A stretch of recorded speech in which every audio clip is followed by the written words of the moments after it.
This is Movies on TV Podcast Industries with our spoiler-filled discussion of Spider-Man Brand New Day. I didn't read you that letter because I didn't want anything like that to happen to you. But that's not really your decision. I know it's not, but you mean everything to me.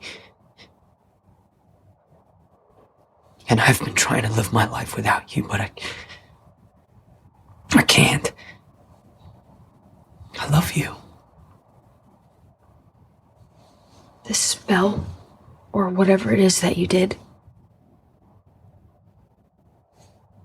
it worked. All these memories that you're saying that we have together, I don't have them. And I do see why, she would love you, the girl you wrote that letter to, but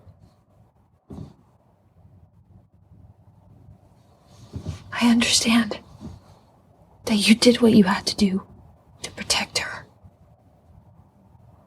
And for that, I'm so grateful. But I don't love you. Because I don't even know you.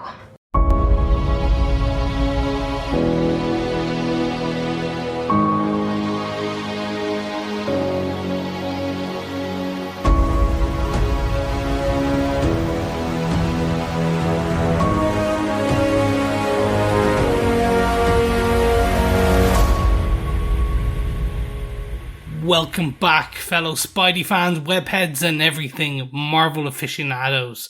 This is Movies on TV Podcast Industries, and we're having our spoiler-filled discussion of Spider-Man Brand New Day, the 38th, yes, you heard that correct, the 38th movie in the Marvel Cinematic Universe. I am one of your hosts, Chris.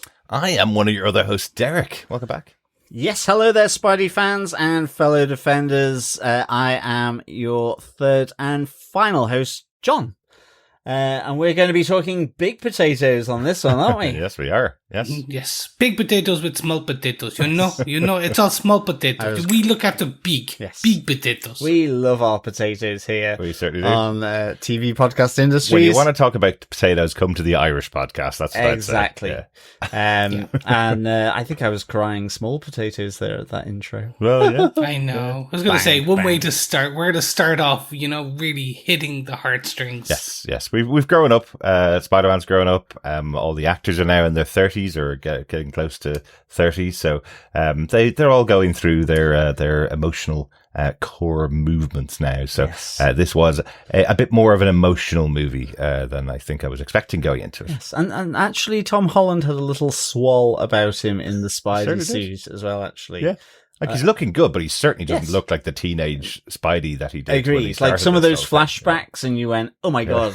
He was a child when he started this.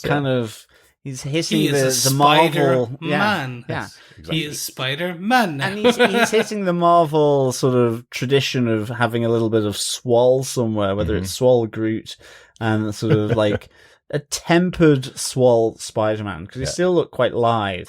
He did, of course. But there was one bit where it was like a bit swole. Was that when Yelena did see his small potatoes? No, there's no potatoes involved. It was him in the suit rather than out of it speaking with Yelena. Right, I see. In her office, which I wish I had an office. You have all seen this movie now because we've spoiled one of the major cameos that's in it, which is the wonderful Yelena Bolova appearing in the movie. Spoilers. Yeah, Florence Pugh. For if rumors are to be believed, seeing him in a state of undress once again. Again, rumors. What's the rumor, Chris? I want to know, because not everybody here will be aware of what the rumor could have been. Supposedly, Florence Pugh and Tom Holland had a thing before his time with his current now wife. His wife, yes. Zendaya. Yeah. So quite an interesting and fun thing if you think that his current wife and his ex-girlfriend are in the same film, and he is in a state of undress with both of them. Yes. They're in the same universe, and they've both seen his big potatoes. Yes. Oh my goodness. Or small potatoes. Or small potatoes. Small potatoes. But it all relative potatoes. And I also do love the little comic book nod as well, that himself and Black Widow, Spider-Man and Black Widow did have a relationship in the comic books, and now here they are meeting up, the new Black Widow in the universe, meeting up with Spider-Man. So you never know. Yes. That might happen in the future. No. Yeah. 100%. Now that his love of his life is no longer in love with him. Well, we are spoiling everything about the movie, so we should really get into discussing the movie. And if you haven't subscribed to the podcast, you could pop on over to our website at tvpodcastindustries.com and subscribe over there. Occasionally, we do podcast more than once a month, and hopefully we'll get back to doing that. Lanterns is coming up from DC, the new TV show coming up on HBO, which we're hoping to start covering. It's coming out next week as we record this podcast. Really interested to see what DC will deliver with their first big TV show, live action TV show, since Peacemaker. So, yes, I'd be interested in that. And also, of course, it will be a return to our Gotham TV podcast handle, where we do talk about the DC universe. That's right. Occasionally, not as often as the Marvel one. Yes. We changed it over to Penguin on TV Podcast Industries, and that the Penguin season 2 is going to be about 7 years' time, I think, if it ever gets done. Yeah. And that's if Matt Reeves' Batman 2 ever gets done. Yeah. And it keeps just ticking back, doesn't it, really? And speaking of Marvel things, we will know the upcoming slate for the remainder of the year very soon, as Marvel's D23 is happening this weekend in Anaheim, and there is multiple Marvel panels, multiple Marvel keynotes, if you will. We are expecting a final date and trailer for for Vision Quest. That's right. Supposedly. Hopefully. And the rumor is 2 additional special presentation reveals. Yes. Interesting. So we have, I think the rumored date is October 16th for Vision Quest. I think that's the date that's been out there. So that's probably going to be confirmed, but at least we'll see a trailer this weekend. That'll be cool. The other big announcement that came out today from Marvel and from Disney is that Kevin Smith's going to be doing a crossover of Marvel and Star Wars beginning in January next year. 5-issue series that he's written. And it's all cool. I know. How crazy is that? I can't wait. Luke Skywalker on the artwork looked like a Chinese knockoff. It doesn't look great. No. It doesn't look great. But the concept is effectively Doctor Doom and Darth Vader are teaming up, and Thanos and Venom, all the villains teaming up together. So that'll be very interesting. But lots of interesting stuff coming up at T23 for Disney and for Marvel. Could be genius. Could be an absolute train smash. Dare I say it, a Star Destroyer smash. Yeah, could be. I will quickly add, because we're going to go into our spoiler-filled discussion of Spider-Man Brand New Day, that the Jays of Future Past comic line which is currently him, written by Kevin Smith. It's Jay and Silent Bob in the Marvel kind of X-Men universe. Is surprisingly good. Well, Kevin Smith has definitely got some great books in the Marvel universe. He wrote Daredevil for a very long time, and one of his storylines has been adapted into the Daredevil series. So he is a well-known Marvel writer. It's not just that he was a filmmaker that went on to write some good comic books. He's written some of the most well-respected comic books. So very intrigued to see what he might do with 2 universes crossing over, like Star Wars and the Marvel universe. Starting in January next year, so going on for 5 months for the 50th anniversary of Star Wars, which is definitely making me feel quite old. But with that, let's get into our chat all about this brand new Marvel movie, Spider-Man Brand New Day. Yes, Derek, what are some of the production details? This is a relatively easy one. The movie was directed by Destin Daniel Cretin, who's taken over from John Watts, who directed the first 3 Spider-Man home movies. He is the director of Shang-Chi and the Legend of the Ten Rings. He also directed the first 2 episodes of Wonder Man and was one of the creators of that show. Unfortunately, Wonder Man season 2 has officially been cancelled. We will not get a second season of that excellent TV show. Rumor has it that they just didn't get enough love from Emmy Awards. They thought they were going to get a hell of a lot more awards because it was a show about movie making. They thought they were going to get a lot more nominations, and it turned out that the only nomination that they really got was for the excellent performance of Abdul Mateen, who absolutely deserve the award, but they expected a lot more, so they cancelled it based on that. No Very conviction, sad. I'm afraid, up Very at the sad. top. It would have been cool. But we do know we will get a Shang-Chi 2 coming from Destin and Cretin in the future. So that has been confirmed. We will be seeing more of Shang-Chi. He says himself there should have been at least 2 movies by now. But the reason why there isn't, and people keep forgetting this, the reason why there isn't a second Shang-Chi movie is because Destin and Cretin was supposed to be directing the 2 big Avengers project. He was tapped to do the Kang Dynasty. He was going to be the one leading the Avengers. That's how much Marvel love this guy. And it was all taken away from when the Kang Dynasty fell apart. And they decided to go running back to the Russos instead and gave Destin and Cretin the proverbial boot. But he kind of landed on his feet getting Spider-Man, didn't he?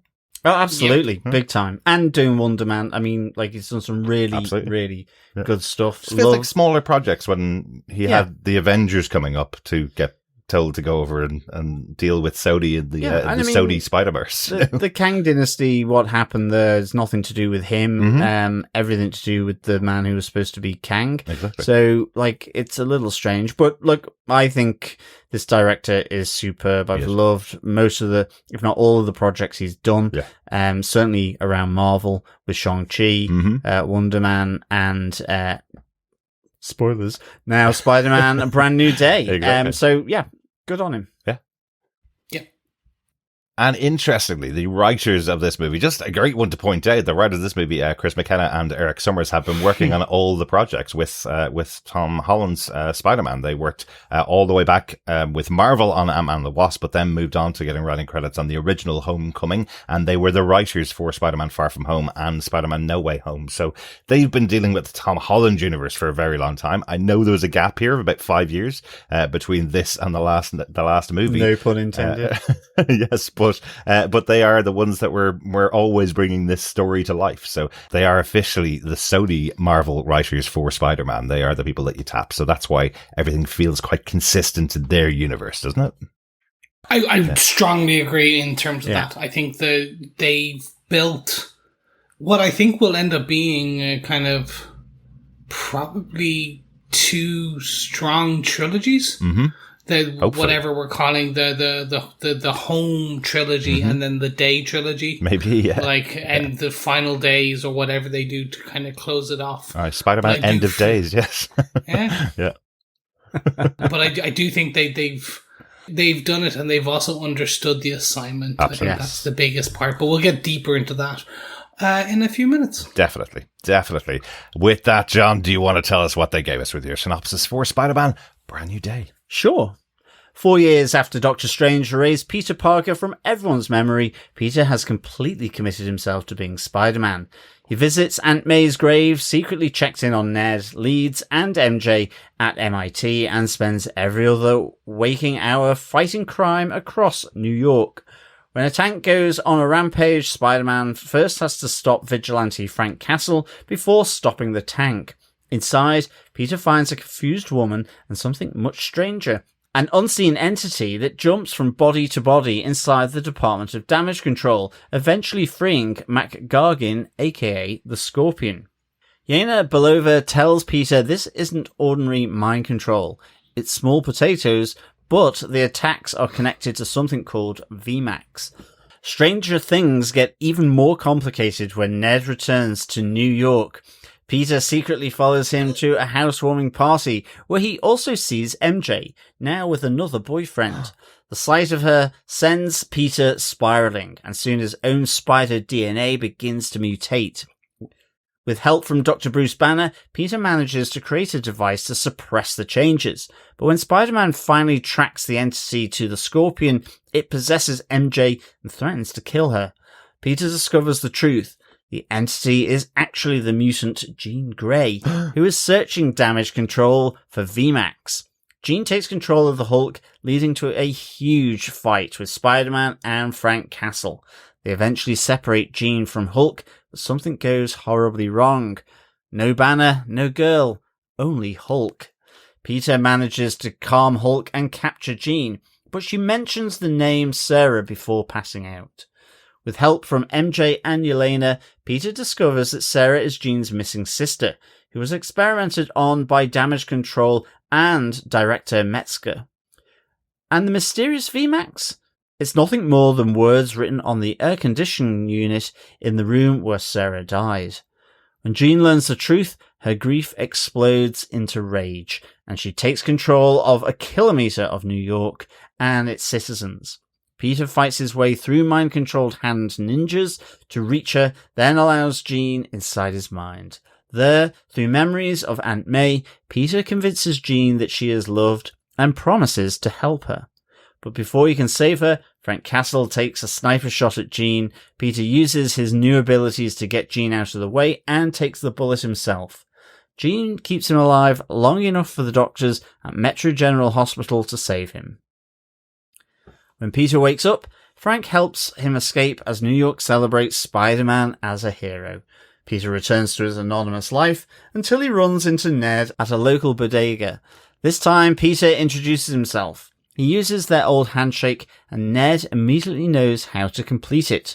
For just a moment, it seems like his oldest friend might just remember him after all. Yay! Happy moment. Yay!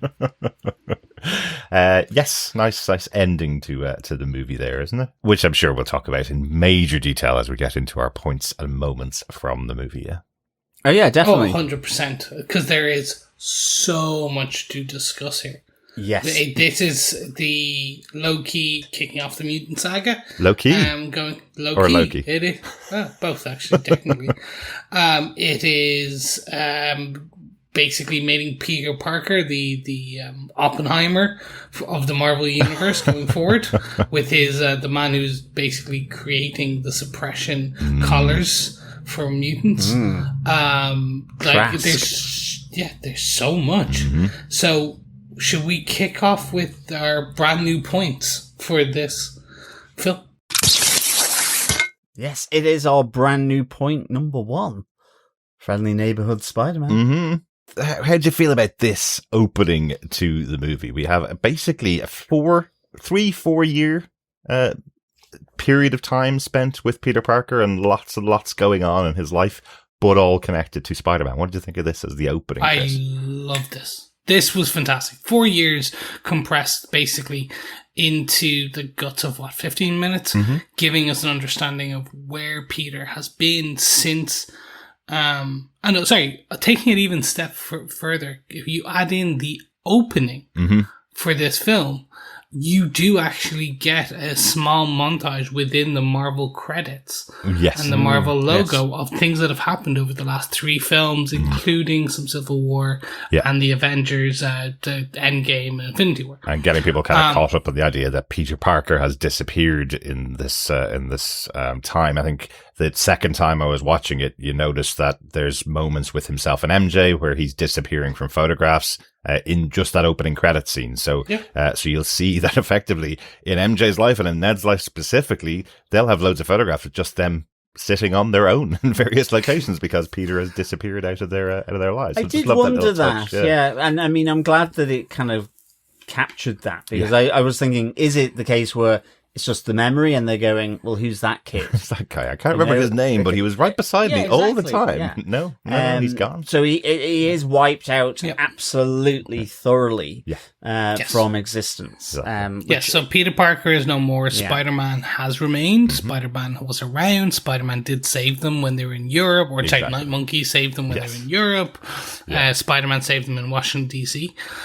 And I love, that's part of the plot of the movie is that for the last couple of years, Ned has been trying to work out, why the hell is Spider-Man saving me and MJ? Yeah, why are we important to him? Because they have no memory of any connection with him at all. And MJ deduces that she must somehow possibly know Spider-Man as well because of all the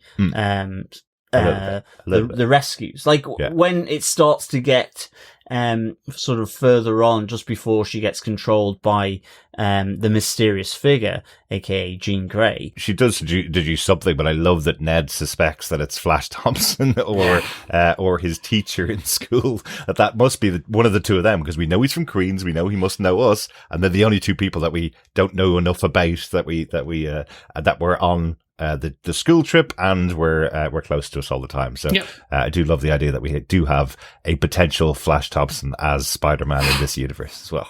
Oh, and he may be Agent Venom in a very near future.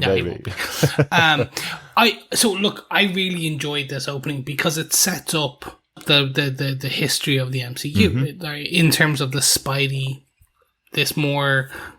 Everyone kept saying this in some of the marketing and the kind of build-up, but this was more grounded Spider-Man story. Yeah. And I tend to agree. This is less cosmic, less Iron Man. This type of story is almost something the Spider-Man I grew up with. Right. It's that arc where he was the out of college kind of early 20s living paycheck to paycheck. Yeah. Obviously we don't get the bugle in this, but he doesn't even have a job in this one. Yeah, exactly. But you get DeWolf. Yeah. And DeWolf is a fantastic character, and one of actually quick recommendation, the final days of DeWolf, or the is that the name of the story, or is it The Death of DeWolf? It might even more specific at The Death of DeWolf. That Peter David, I think. It's definitely one of the big writers, definitely, yeah. Exactly. But she's been around for years. She was in Marvel Team Up number 48, I have in my notes there, that was her first appearance, and that's back in the 70s, so yeah, she's been around for a very long time as the member of the police force that allows Peter Parker to work alongside them. So she's always been that kind of supporter, but she's had some really interesting stories, so cool to have the character played here by the actress from The Bear as well, so you might recognize her. She's very cool. One of the things I absolutely love about these moments, we've been speculating for months among ourselves, because we don't usually do speculation on what's coming up in the movies, but we've been speculating ourselves about what's coming up in this movie connected to the stuff that we've been covering, like The Punisher and like Daredevil Born Again. And it turns out, actually, most of the things that are being referenced in the trailers and everything coming up to here is literally just that first 15 minutes. So we see Mayor Sheila giving Spider-Man the key to the city while he's going around saving loads of people during those 3 years. And we still don't actually know whether that's before Kingpin took over or after Kingpin disappeared at the end of Spider-Man Brand New Day. We know he got the key to the city from Sheila, but that is literally the only scene we see of Sabrina Guevara in the movie, is the one that was in the trailer that we spotted 4.5 months ago. So how sad. I mean, she's definitely more than just an advisor, because in Daredevil Born Again, she's just an advisor. So she wouldn't be giving him the key to the city. It would be a ceremonial thing. So she has to be the mayor. Yeah. It's just not really as connected, or maybe just not, it's not given the reference point for us to go, it's after Mayor Fisk, but there's nothing to reference Mayor Fisk. So I think it is after. I would say it could be. It's just because of that 4-year period and we're just kind of seeing it as flashes. The other big speculation that was happening in the lead up to this was that this movie was going to be Spider-Man versus the Sinister Six, something that has been talked about in movies since back in the 90s, because so many actors are being brought back as their characters from comic books. We were going to be seeing, each of the members of the Sinister Six. The big one here was going to be Scorpion coming back from Homecoming. We were going to have Tombstone in there. Pretty much all of these characters are just seen in flashes, and they do a great thing with them, though, which I absolutely love. They do comic book covers of these characters fighting against Spider-Man in the montage. They are so cool looking. I really, really loved this touch that they have. Before the story begins, let's have some time with Spider-Man fighting against all of his rogues gallery in that 4 years while he's just being Spider-Man and not being Peter Parker. And can we just quickly, this is one of the bits I wanted to call out about Destin Daniel Cretin's vision, his cinematography, kind of his style in this, which is, we got to see a lot of that with his action, his view on action with Shang-Chi, and his over-stylized kind of fight choreography, his over-stylized and kind of and I'm saying over-stylized in a good way. It's just stylized. It's just stylized, but his choice here of how he portrays Spider-Man, swinging, the agility, that is one of the key pieces where you talk about the comic book covers coming to life. Because we've seen some level of agility and stuff from previous Spider-Man films, and this was just a step up onto itself. Yeah, absolutely. In that, like, if we think about, and we saw it in the trailers, that first scene where Peter Parker is responding to what is going to be the damage control tank piece, where he jumps off the building. And he does this slide down, and he is going. We go inside his mask, and you see through his eyes and partially of his eyes. Weird camera choice, but it worked really well. Yeah. It very much reminded me of that kind of Tony Stark when we first saw him in Iron Man 1 in that hell. But just the choice of seeing him fall and swing, and almost what I feel is the closest we have got to. The closest we've got to almost the Insomniac Spider-Man games to portraying the speed and that kind of wind rushing piece of Spider-Man swinging and his literally rush through. The closest we've ever got before that, I feel, was the Andrew Garfield films, where he kind of at the end is very happy and swings off, and it was also, I think it was the end of the second one actually. Right. But this is another level. Like they're showing some of the behind the scenes stuff, and the filming that's done is of the stuntman or Tom Holland, whichever one potentially, actually swinging through the streets with a crane camera. Backing up along the streets with effectively him looking like Spider-Man going through the streets, live action. It's not all CGI. I'm sure it's enhanced as well, but you can really feel that motion. It's incredible. And all those scenes where they do the cover of the comic books and they match those poses, again, all done practically by Tom Holland. Yeah. They filmed it in slow motion, in extreme slow motion, so they could get the exact shot. And apparently Tom Holland was doing those poses 40, 50 times just to get it exactly right. He's really dedicated now that he's got the massive paycheck, and I'm sure a cut of the profits. He's really dedicated to delivering the best possible Spider-Man that he can deliver. He took inspiration from the Insomniac video games. He talks about some of the ending moves that you see Spider-Man doing on some of the characters. Those are things you can do in the video games. So he specifically took inspiration from the PlayStation game in those scenes as well. It's totally evident. It's brilliant. Yeah, but I also think it did evoke, like, the Tobey Maguire stuff. I mean, there was a lot made at the time of him swinging around New York. Absolutely. I think they really lent into that, did more of that.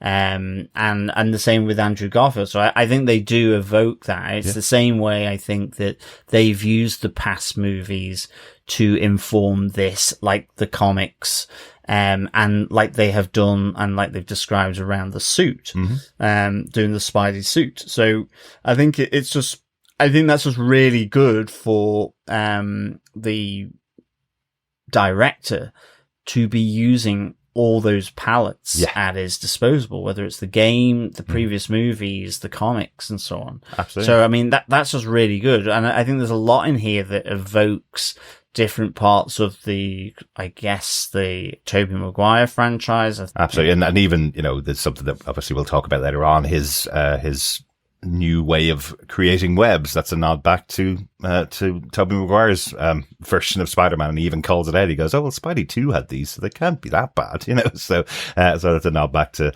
their meeting in No Way Home as well. So, but yeah, some of the cool stuff in this opening sequence as well. There's lots of little nods to the early MCU, I think, in these scenes.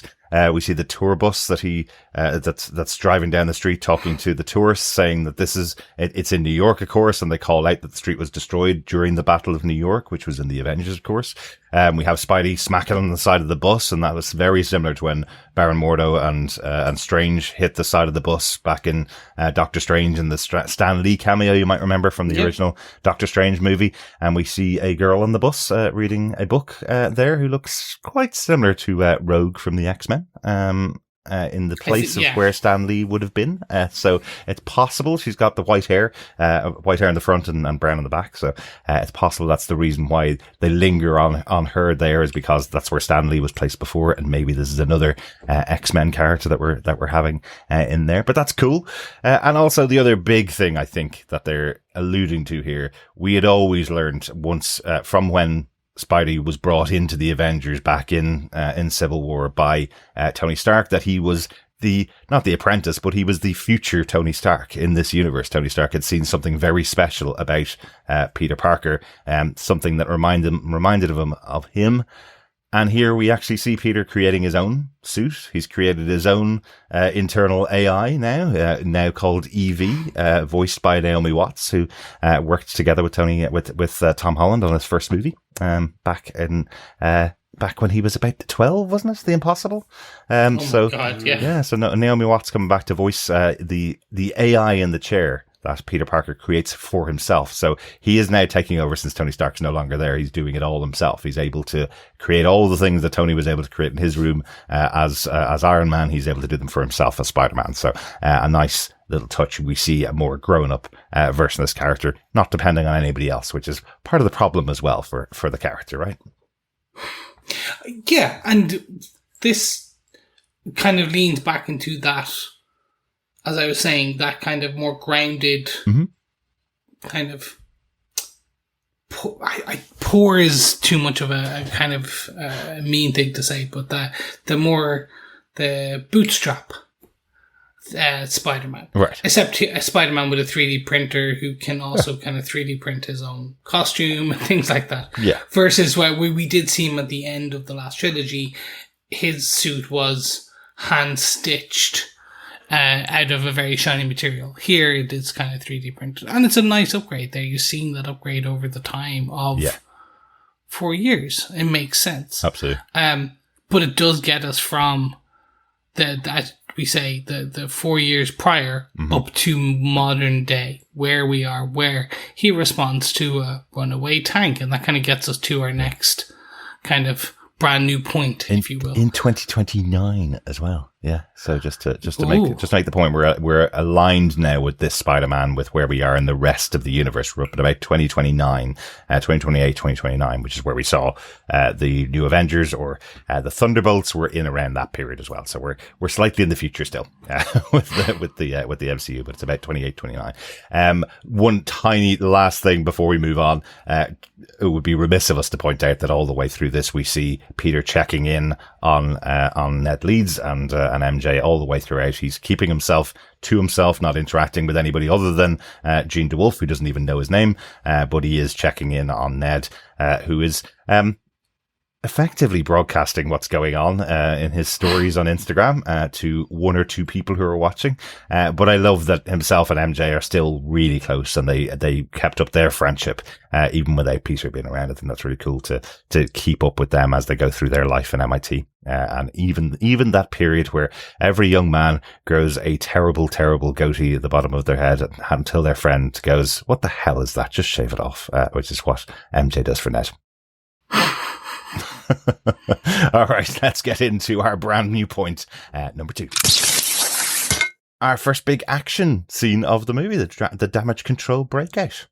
And our introduction to the one and only Punisher. Yes. A PG-13 Punisher. Well, let's just say it right here, in case you didn't hear our Punisher Brand New Day podcast. I am so much happier with this version of Frank Castle than the crap that they put on to Disney Plus for 45 minutes.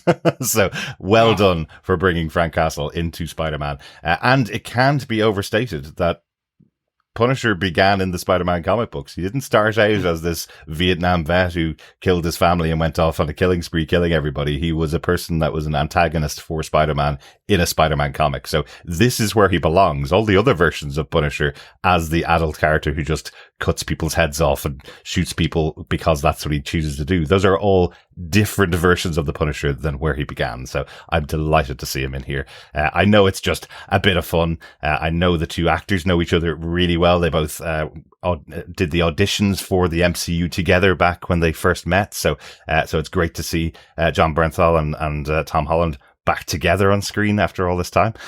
They did also have a big moment this year in the Odyssey. So they're having a big year together this year, aren't they? Yeah, they are. Absolutely. I still haven't seen the Odyssey, so apologies for that. But Chris, it's the other best and John Bernthal and Tom Holland movie of the year. Yeah, the other. Yeah. This was more important to see this multiple $2 times. billion movies this year that they have under their belt. That's incredible. I'm going to agree with you. This version of the Punisher is so much better. Mm-hmm. Yeah. Go kick rocks. Like, that is potentially one of the best quotes from Frank Castle and John Bernthal in a long time. And yeah, no, look, I'm absolutely loving it. We see a fantastic action sequence. Again, that was originally filmed in Glasgow, I think it was. That's right. Of Tom Holland Spider-Man swinging through the air, stopping this rogue tank. Mm-hmm. We see Punisher come up behind him.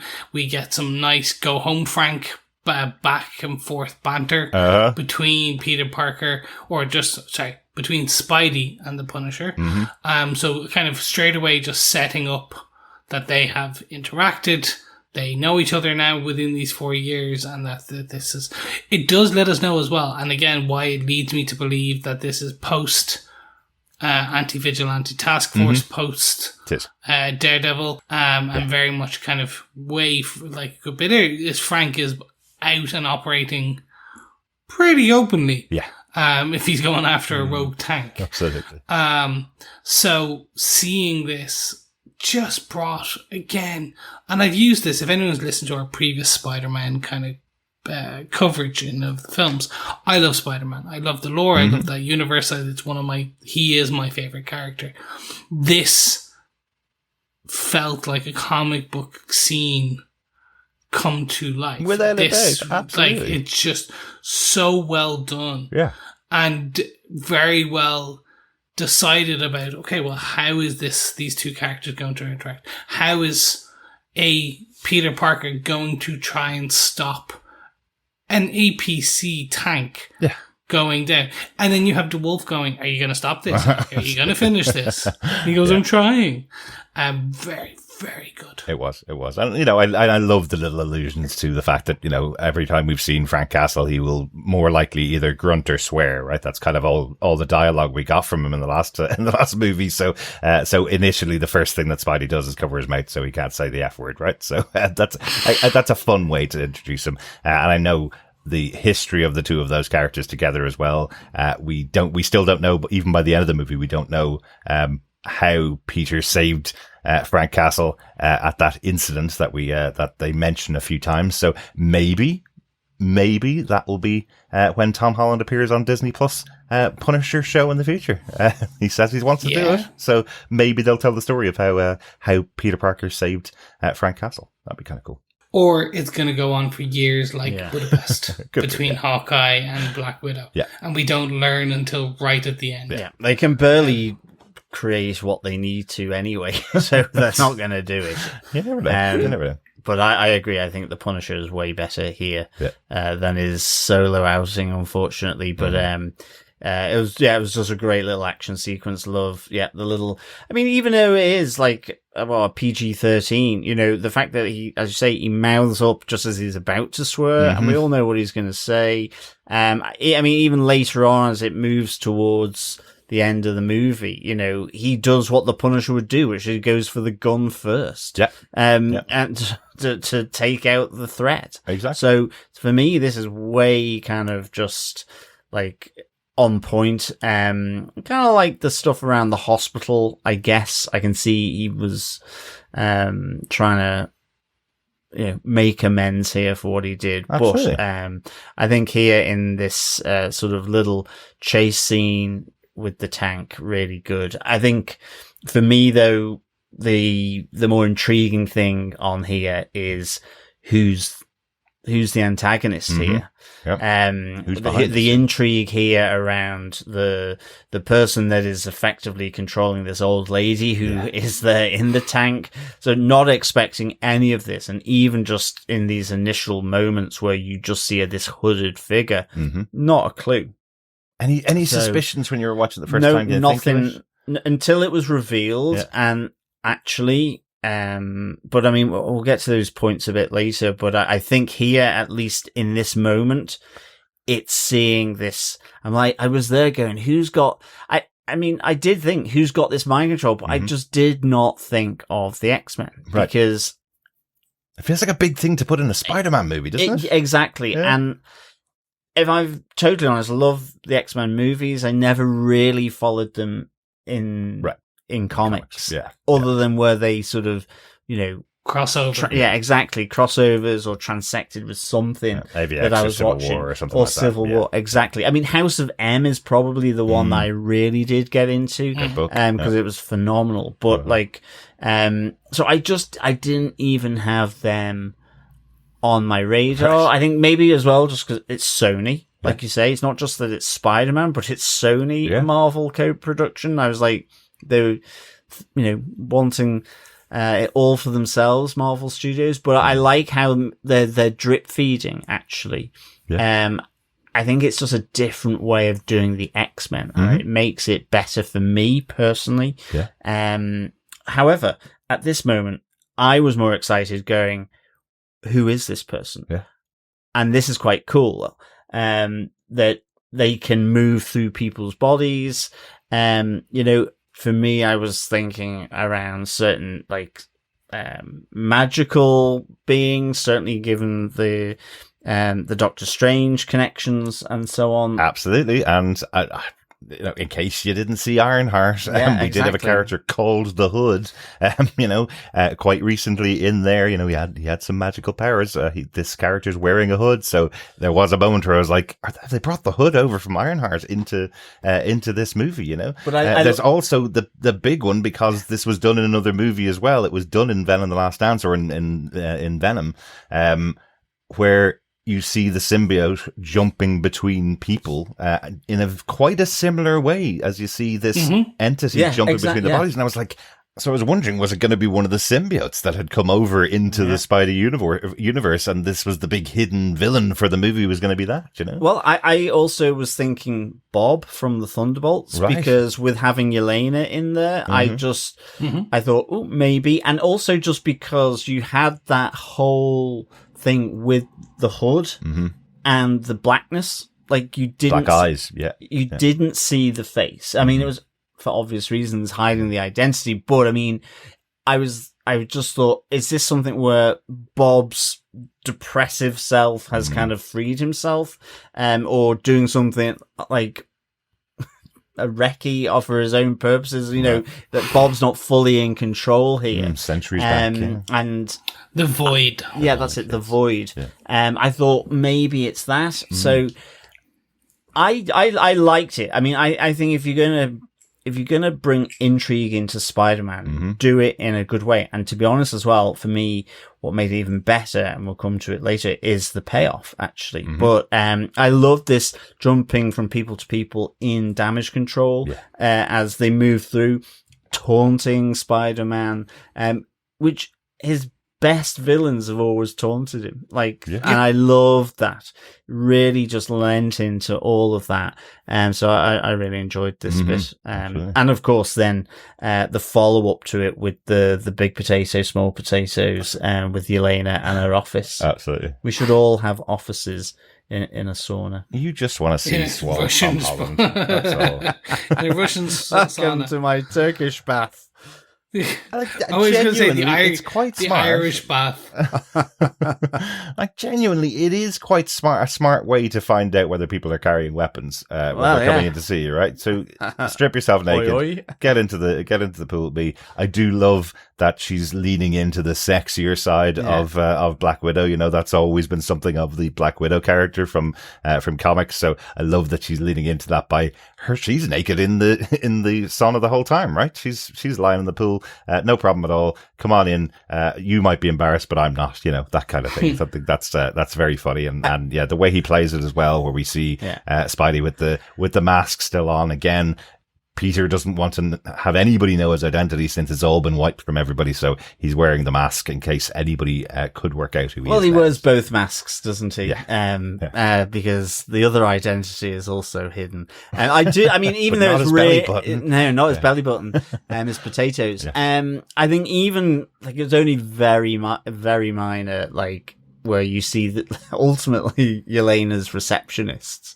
There's just these two old sort of weather crotchety Russians, women, Russian Americans. and just had that little interaction there with Peter Parker and Spider-Man. I just thought that was a nice little touch as well. It just kind of lent into that Russian, the Russianness of it all. So that was great. And it's really interesting, isn't it? Because, and maybe a little bit of outside and things you may not know about the MCU at the moment. Avengers Doomsday was supposed to be coming out before this movie. We should have had Avengers Doomsday followed by this and then going into Secret Wars. There's the approach of how they're originally going to happen, but the Russos needed a bit more time, so they moved this out. Sony was not going to stop this movie from coming out this summer. They wanted it out. They wanted the money. So there's a couple of things that are in here that I wonder, is it telling us things about Doomsday coming up this year? We have Yelena here talking about the new Avengers deal with all the big threats. They don't deal with small potatoes. They deal with big potatoes. So that's a great joke when you think about it in the movie context that's here. But knowing that Doomsday is coming up this year, we have a battle of multiple Avengers teams potentially on the cards. We've seen them in the trailer, all these multiple Avengers teams. But now we know after that, Yelena's talking to Spidey about the new Avengers being the team that deal with the big threats. So, is she telling them the new Avengers win and she's the leader of that team now?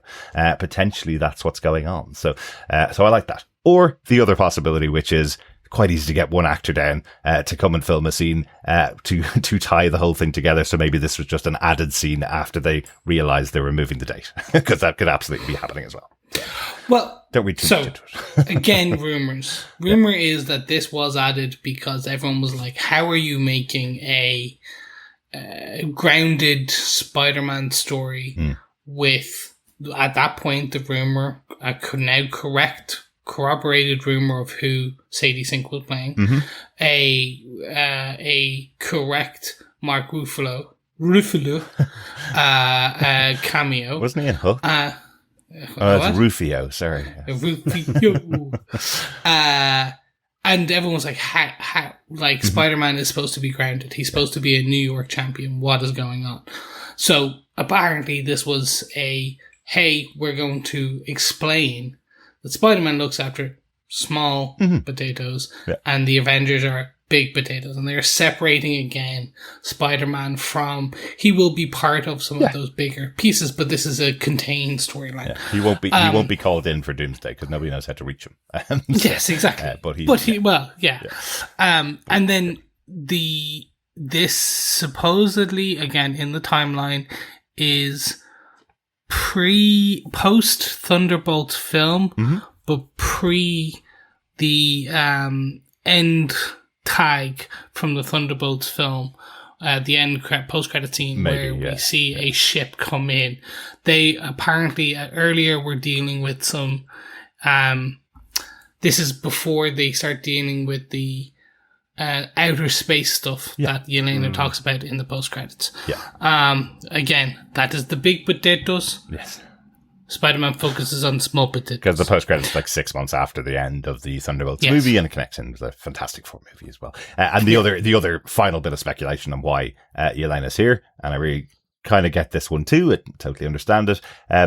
Thunderbolts was an excellent movie, but only made 300 million in the box office. So Yelena's a massive character. They need to set up the leader of the new Avengers before we get to Doomsday. If people didn't see her in that movie that she made last year, put her in Spider-Man. It's made $1 billion. So more people have seen her in this movie than saw her in Thunderbolts, and she's going to be a big character in the next big movie of this year. So good idea. And it's Florence Pugh. Florence Pugh is huge. She's a great actress, fantastic actress. But it didn't get more than 300 million for Thunderbolts, unfortunately. So put her in every movie. She's brilliant. But it's also been on Disney Plus now for a while, so as well. People will have seen it that way, I guess. But you're right. Hopefully this will inspire them as well. It's just that reminder to everyone. Yeah, exactly. So speaking of reminders and how things from the past can come back, should we move on to our next brand new point? Absolutely. Kissing makes me mutate. Yes. Our brand new point number 3. Kissing makes me mutate. Yes. And this is going to be our discussion of Peter and Ned and MJ, the reunion, the beginning of Spider-Man's mutation and the end of his mutation, and how he is essentially being set up as the Oppenheimer. I am death, I am the destroyer of worlds.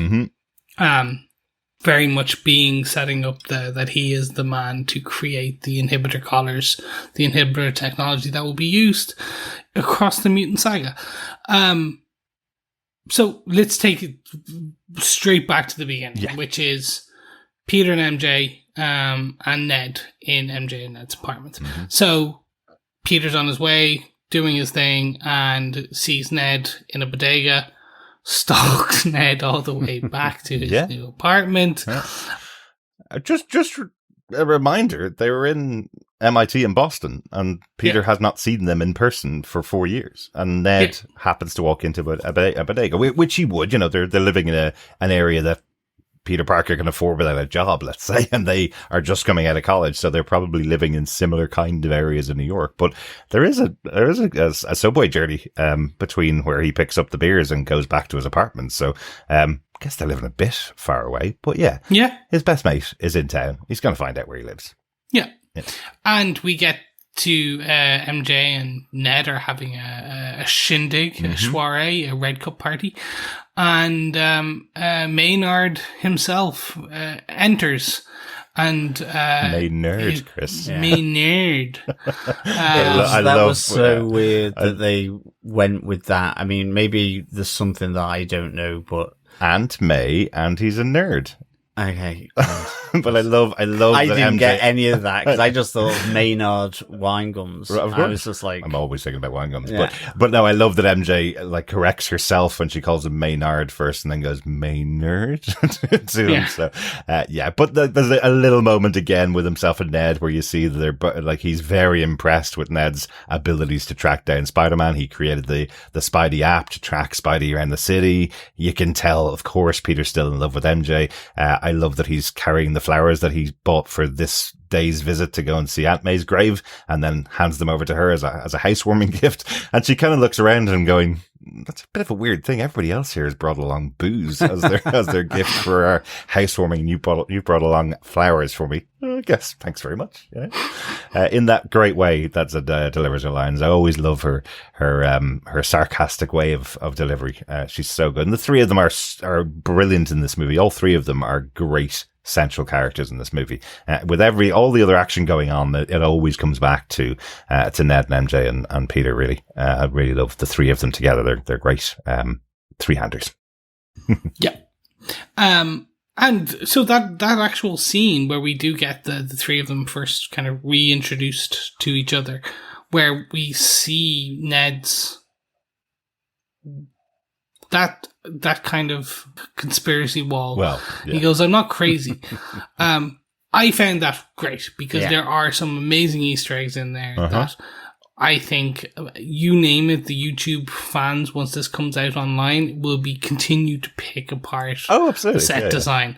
But which ones did you notice when it was on screen? I thought there was one great one that I really enjoyed because it's Tom Holland and he was in Europe for Far From Home. What Ned has written in his handwriting on top of the picture of Spider Monkey is, could he be British? Which Tom Holland, of course, is. So I love that they have a little nod to the investigation that's going on and to Tom Holland himself. But yeah, he's been tracking Spider-Man for the last 4 years because, again, he saved him quite a lot of times. Not in a creepy tracking way. He wants to say thank you to him for saving him so many times. This does then, we get introduced to Paul, maybe. Which is MJ's. In the credits, he's Paul. Yes. I still don't believe it. I still believe by the time that's on home video, that'll be changed to maybe Harry. Maybe. So we get introduced to a character who is MJ's boyfriend. And in the credits, he's currently Paul. Yes, maybe he gets retcons to Harry Osborn. But very good. And the kiss shared and heard around the world in that it causes Peter Parker to have a bit of a panic attack. It does. The only reason I hope it's not Paul, just so you know, Chris, is because I know Paul in the comic books much maligned character. He was the boyfriend of MJ. Yeah, totally understand. But it's played by Emma Safani, who played Ezra Bridger, in Ahsoka. A very big character for us. We're all big Ahsoka fans. We're all big Star Wars Rebels fans. So, really hoping that he wasn't cast for a 3-second part. And then the next time we see him, he's breaking up with MJ. I'm hoping that he has a much bigger role to play. But yeah, it's possible. Yeah. I think he'll be in the next one. Yeah, me too. Yeah. And I hope he's Harry Osborn. AKA Paul. A.K.A. Paul. Yeah. Maybe he's trying to hide his identity. Yeah. Well, see, do you know, this is the bit they could do, right? They could call him Paul, and much like they called at the end of the very first spoiler, where MJ becomes MJ is call me my friends. He could be Paul Harry Osborn. Exactly, it could be something like and that. And that's how he's been Paul, and then everyone, I only you go by that, Mike, because I don't want people to know my dad is Osborn. Exactly. Yeah, exactly. That's the only reason I would think it would go along those lines. Yeah. And the other thing, we do know a lot of filming from this movie was cut. I think the original cut of this was about 4 hours when it was originally out. It's already quite a long movie. It's over 2, so they did cut quite a lot. So we may get a lot on the extras for the Blu-ray when it comes out of dates with Paul and with 4K. MJ, you know, and the 4K, of course. Yes, get a load of that. Blu-ray. It's 4K Blu-ray, John. It's okay. Yeah. So I really enjoyed this. Panic attack. Absolutely. Yeah. And sorry, because this really embodies, again, we're talking about how they stylize the action and the swinging and stuff. Mm-hmm. The stylized viewpoint of someone having a panic attack who has superpowers. Yeah. Being able, if I want to run away, I have to hobble down the street. If I was Peter Parker, and I would be able to run across rooftops and swing away. Yeah. It was, and I go, I'm not crying. It's just the rain in my face. My cheeks. And it's the wind gushing past me. This is really cool, and it's a fantastic kind of visual metaphor of him going through what he is, what's happening to him. And we do have DeWolf talking to him about suppressing and him just focusing 24/7 on being Spider-Man and not taking a break and not just living to be himself. So this is an interesting thing. And then we see him he full on passes out. There are a few nods to him feeling some of these stress changes happening throughout the beginning of the film, where he is kind of touching where certain gooey implementations will come out of him and tendrils, and we see him do that. We see him start getting taking Advil and things like that to help with his headaches. All leading to him starting to change. He is becoming, he is mutating and gaining organic webbing because he wakes up in a web sack. Egg sack? Yeah. Again, another nice little nod back to Tobey Maguire's organic sort of Peter webbing. too. I liked that it freaks him out because just that there was just such a great discussion between the 3 Spider-Men around that in No Way Home. Absolutely. So I like this kind of carries through here. Yeah. I think he instantly ran to the bathroom to check and see if it came out of his wrists or anywhere else. I kind of like the thing where he falls down, he's starting to learn, he's trying to understand it, and there's just that image of a spider breaking out of its exoskeleton, and he's kind of saying, Evie, can you turn that off, please? Because that's really freaking me out. I just thought that was quite a nice moment, because he's is that going to happen to me? Exactly, yeah. So I kind of really like this mutation. I like the fact that he does a really Peter Parker thing, which is, how can I control it? Yes. And I do like that. I like the fact, like we're saying, is he the Oppenheimer for, the X-Men, the bringer of doom, really? Well, no pun intended.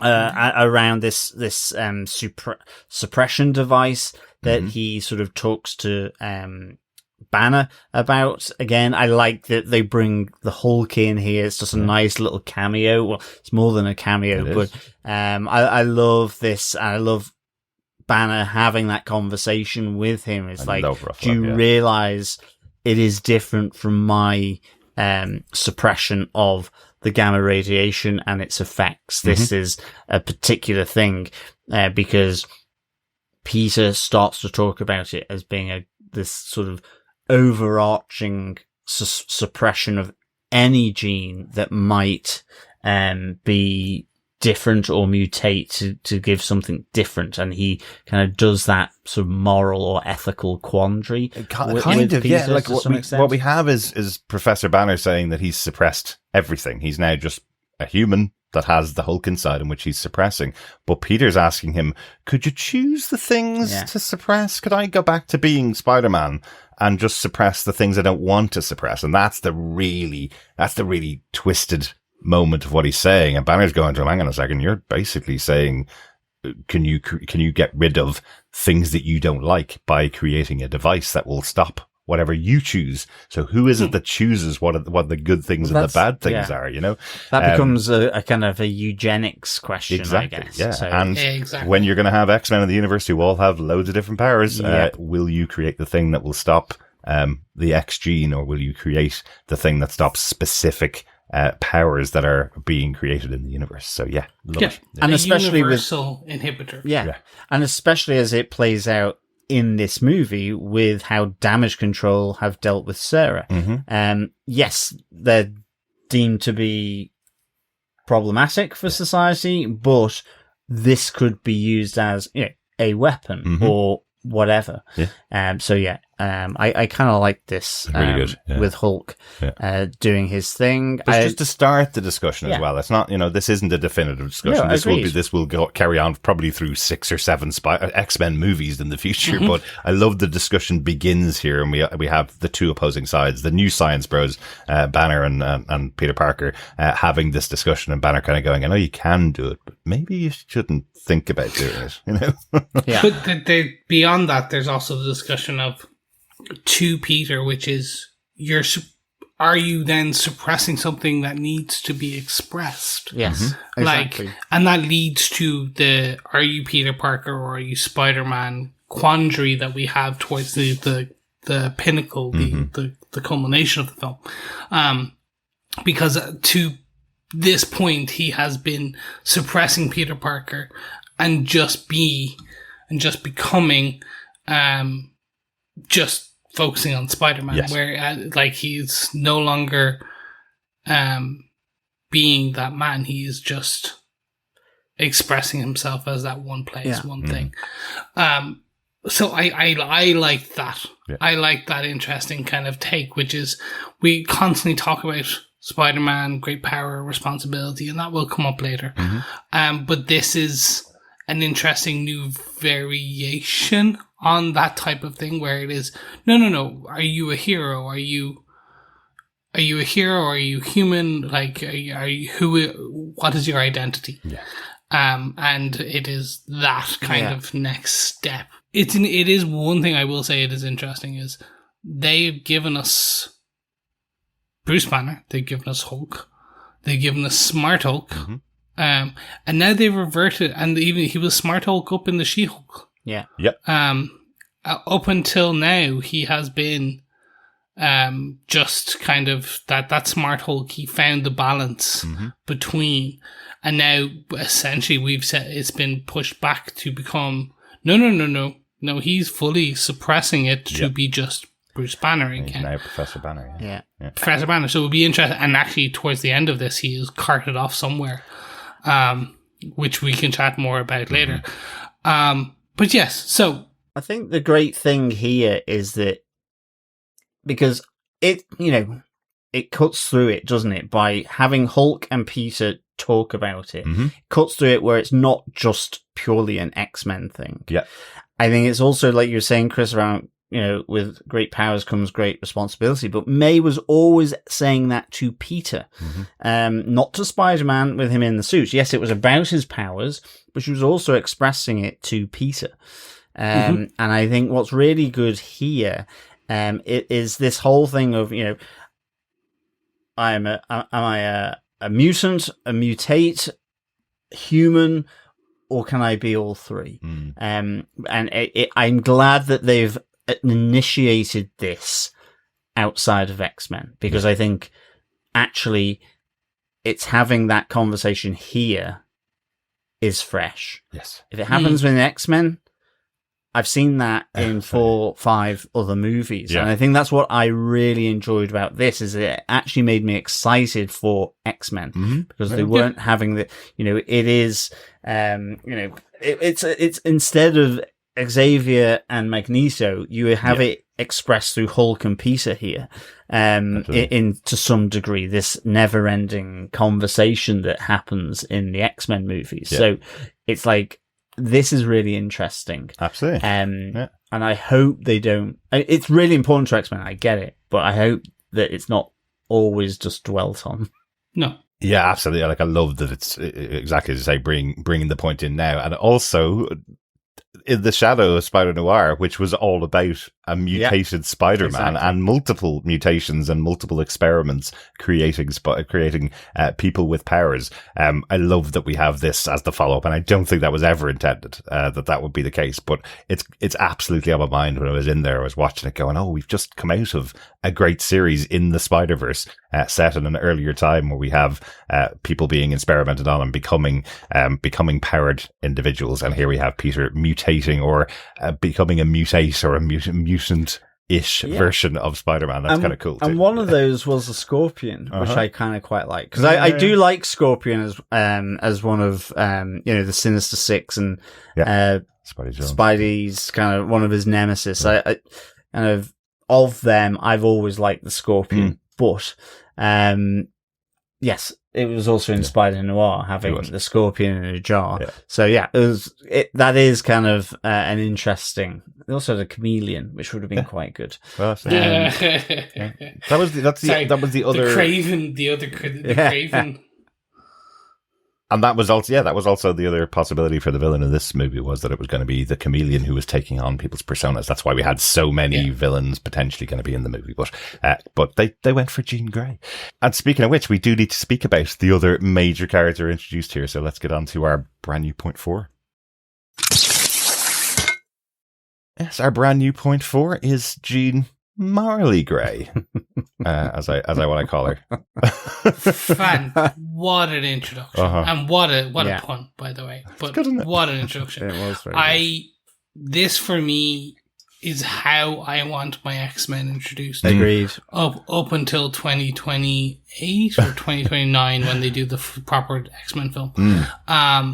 Like this slow, proper introduction of your characters that we have seen before, because we've seen Jean Grey, we've seen Cyclops, we've seen Beast, we've seen all the other takes on these characters. This slow Avengers introduction, getting us up to our Avengers film or Avengers style film later, makes sense. Because you're giving this and these characters time to breathe. Agreed. And one very unique take is to take Jean Grey and make her morally grey. She is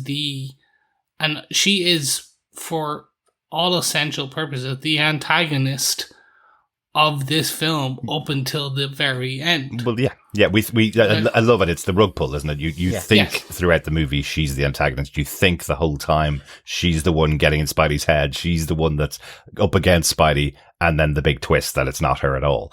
She's not trying to be antagonistic, but she's in the mind of Scorpion. That's where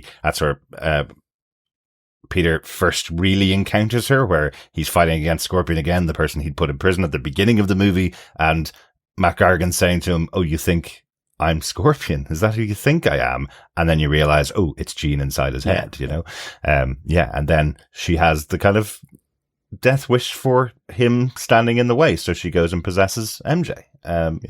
Pretty big moment to have MJ and versus Peter Parker. But just the way it was done as well. Just again, it's like again the nod was the right way round, or the right way up, I should say. It's that nod to the mask being lifted and the kiss, and it's such a Spider-Man moment from the Tobey Maguire days.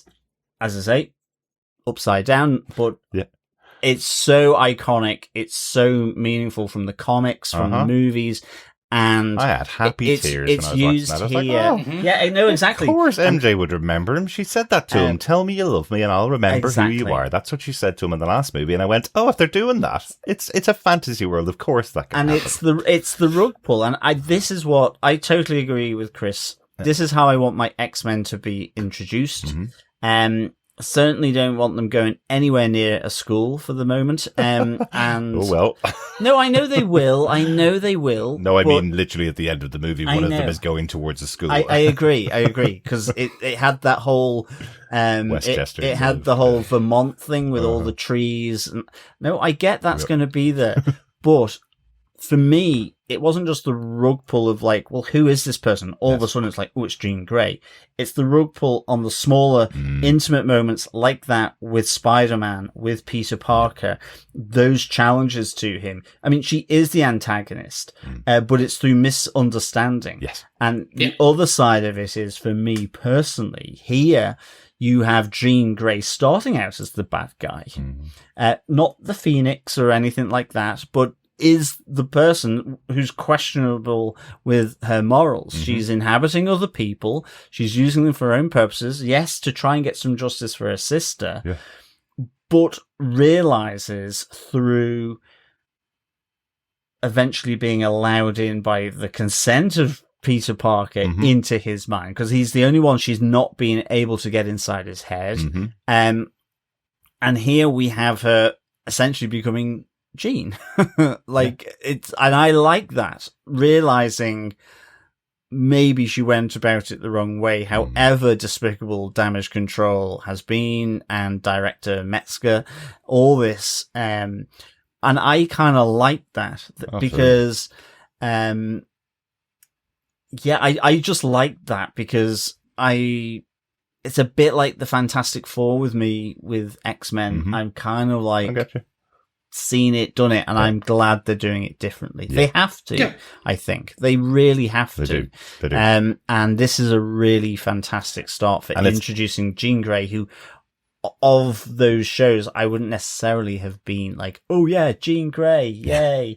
They relegate her to, well, that's Cyclops' girlfriend, and Wolverine likes her, and then she becomes the Phoenix, and that's always been her story, and that's kind of it. That's all they've ever. Oh, sorry. Occasionally, she's the mother of a future mutant that will take over the world or will stop the end of the world. That's kind of it. It's either mother, wife, or ender of world. So to have her on her own, really well Sadie Sink is brilliant too. She's really, really good. I also love that poor Sadie Sink for the entirety of the last 6 months has been asked over and over again, who you playing. And she's like, I can't tell you, basically. So she hasn't been able to say that she's been playing Jean Grey. And what I love about that now after seeing the movie is that she wasn't, Sadie Sink, of course, was playing Jean Grey, but the character of Jean Grey was in the body of 50 people in the movie. So actually 50 people could have said, we're all playing Jean Grey, basically, which I love the little meta twist on that. We are Jean Grey, yes. Which is kind of cool. I also do like as well that they are foreshadowing her rage element by, we have the whole thing of, well, Sarah can only jump 33 foot, so, let's stay 35 foot away from her, and her superpower is suddenly pretty lame. What we do see here is, keep her at the end of a pole, we'll be fine. No, but the rage element for her as well, where, okay, at this stage, though, that means it goes to this kilometer square across New York. It pulls in Ned and MJ. You see, there's a real threat here from Jean Grey, but it's coming from something hugely emotional, in this Damage Control facility. So for me, this blew away all the other previous Dark Phoenix storylines that had happened, because I just had no had no feeling towards Jean Grey here. I did here, and so as Chris coming back to that, that's how I want them introduced, right? And they nailed it. To me, my X-Men, very slowly, one movie at a time. Yeah. Nailed it. Yeah, exactly. So there's a few things really kind of pulling in here. One, you're right. Sadie Sink has, and rightly so, has signed herself up to become a new lead, a new star within the MCU. Yeah. She's young. She's much like Zendaya. She will slowly take over the world in her acting chops. She must be so happy that her character spent most of the time in a coma, so she didn't have to do much acting in Stranger Things the last 2 seasons. She could go off and do things this. like this, you know. They are foreshadowing that mutants are there now, are around, but also they are foreshadowing that under extreme environmental pressure, secondary mutations can happen. So they are saying that, like, due to, I think it's going to be because of climate change. The way. Well, their version of climate change, which is... I think you're thinking of Captain Planet, John, not the X-Men. I know. To me, my heart, that kid always had the worst power. That's terrible. Earth, fire, wind, water, heart. Even the monkey was like, huh? I don't know. Anyway, they're foreshadowing that there is this secondary mutation. It is, and the mutations have come about. I think they're going to say is because of the snaps. So gamma radiations come around throughout the universe because, and that has triggered the snaps, clicks, and that is going to be. So you are essentially saying that Banner and Tony Stark, with their finger clicking, has essentially started this. They are the progressors of the new mutation. He just wants to say finger clicking good, John.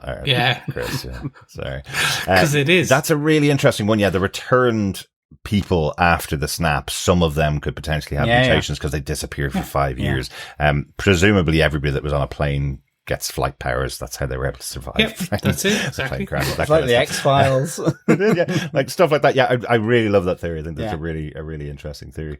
One of the other massive things that happens, we don't want to skip over this moment with Jean Grey controlling characters in this movie. We had Scorpion, we had MJ, which is the broken heart of the movie, where she basically tells Tom Holland he'll never get MJ back because she's seen inside MJ's mind and there's literally nothing of Peter Parker in there. And then we have her going after damage control by getting into the head of the Hulk. And we have the team up of Peter and Frank versus the Hulk. Yeah, that was great. Because of MJ, even though MJ may never fall in love with Peter Parker, she does want to save Spider-Man and does send Frank in to help him out up in damage control. It's cool. John Bernthal doing his most John Bernthal, what we have discussed in all the Punisher.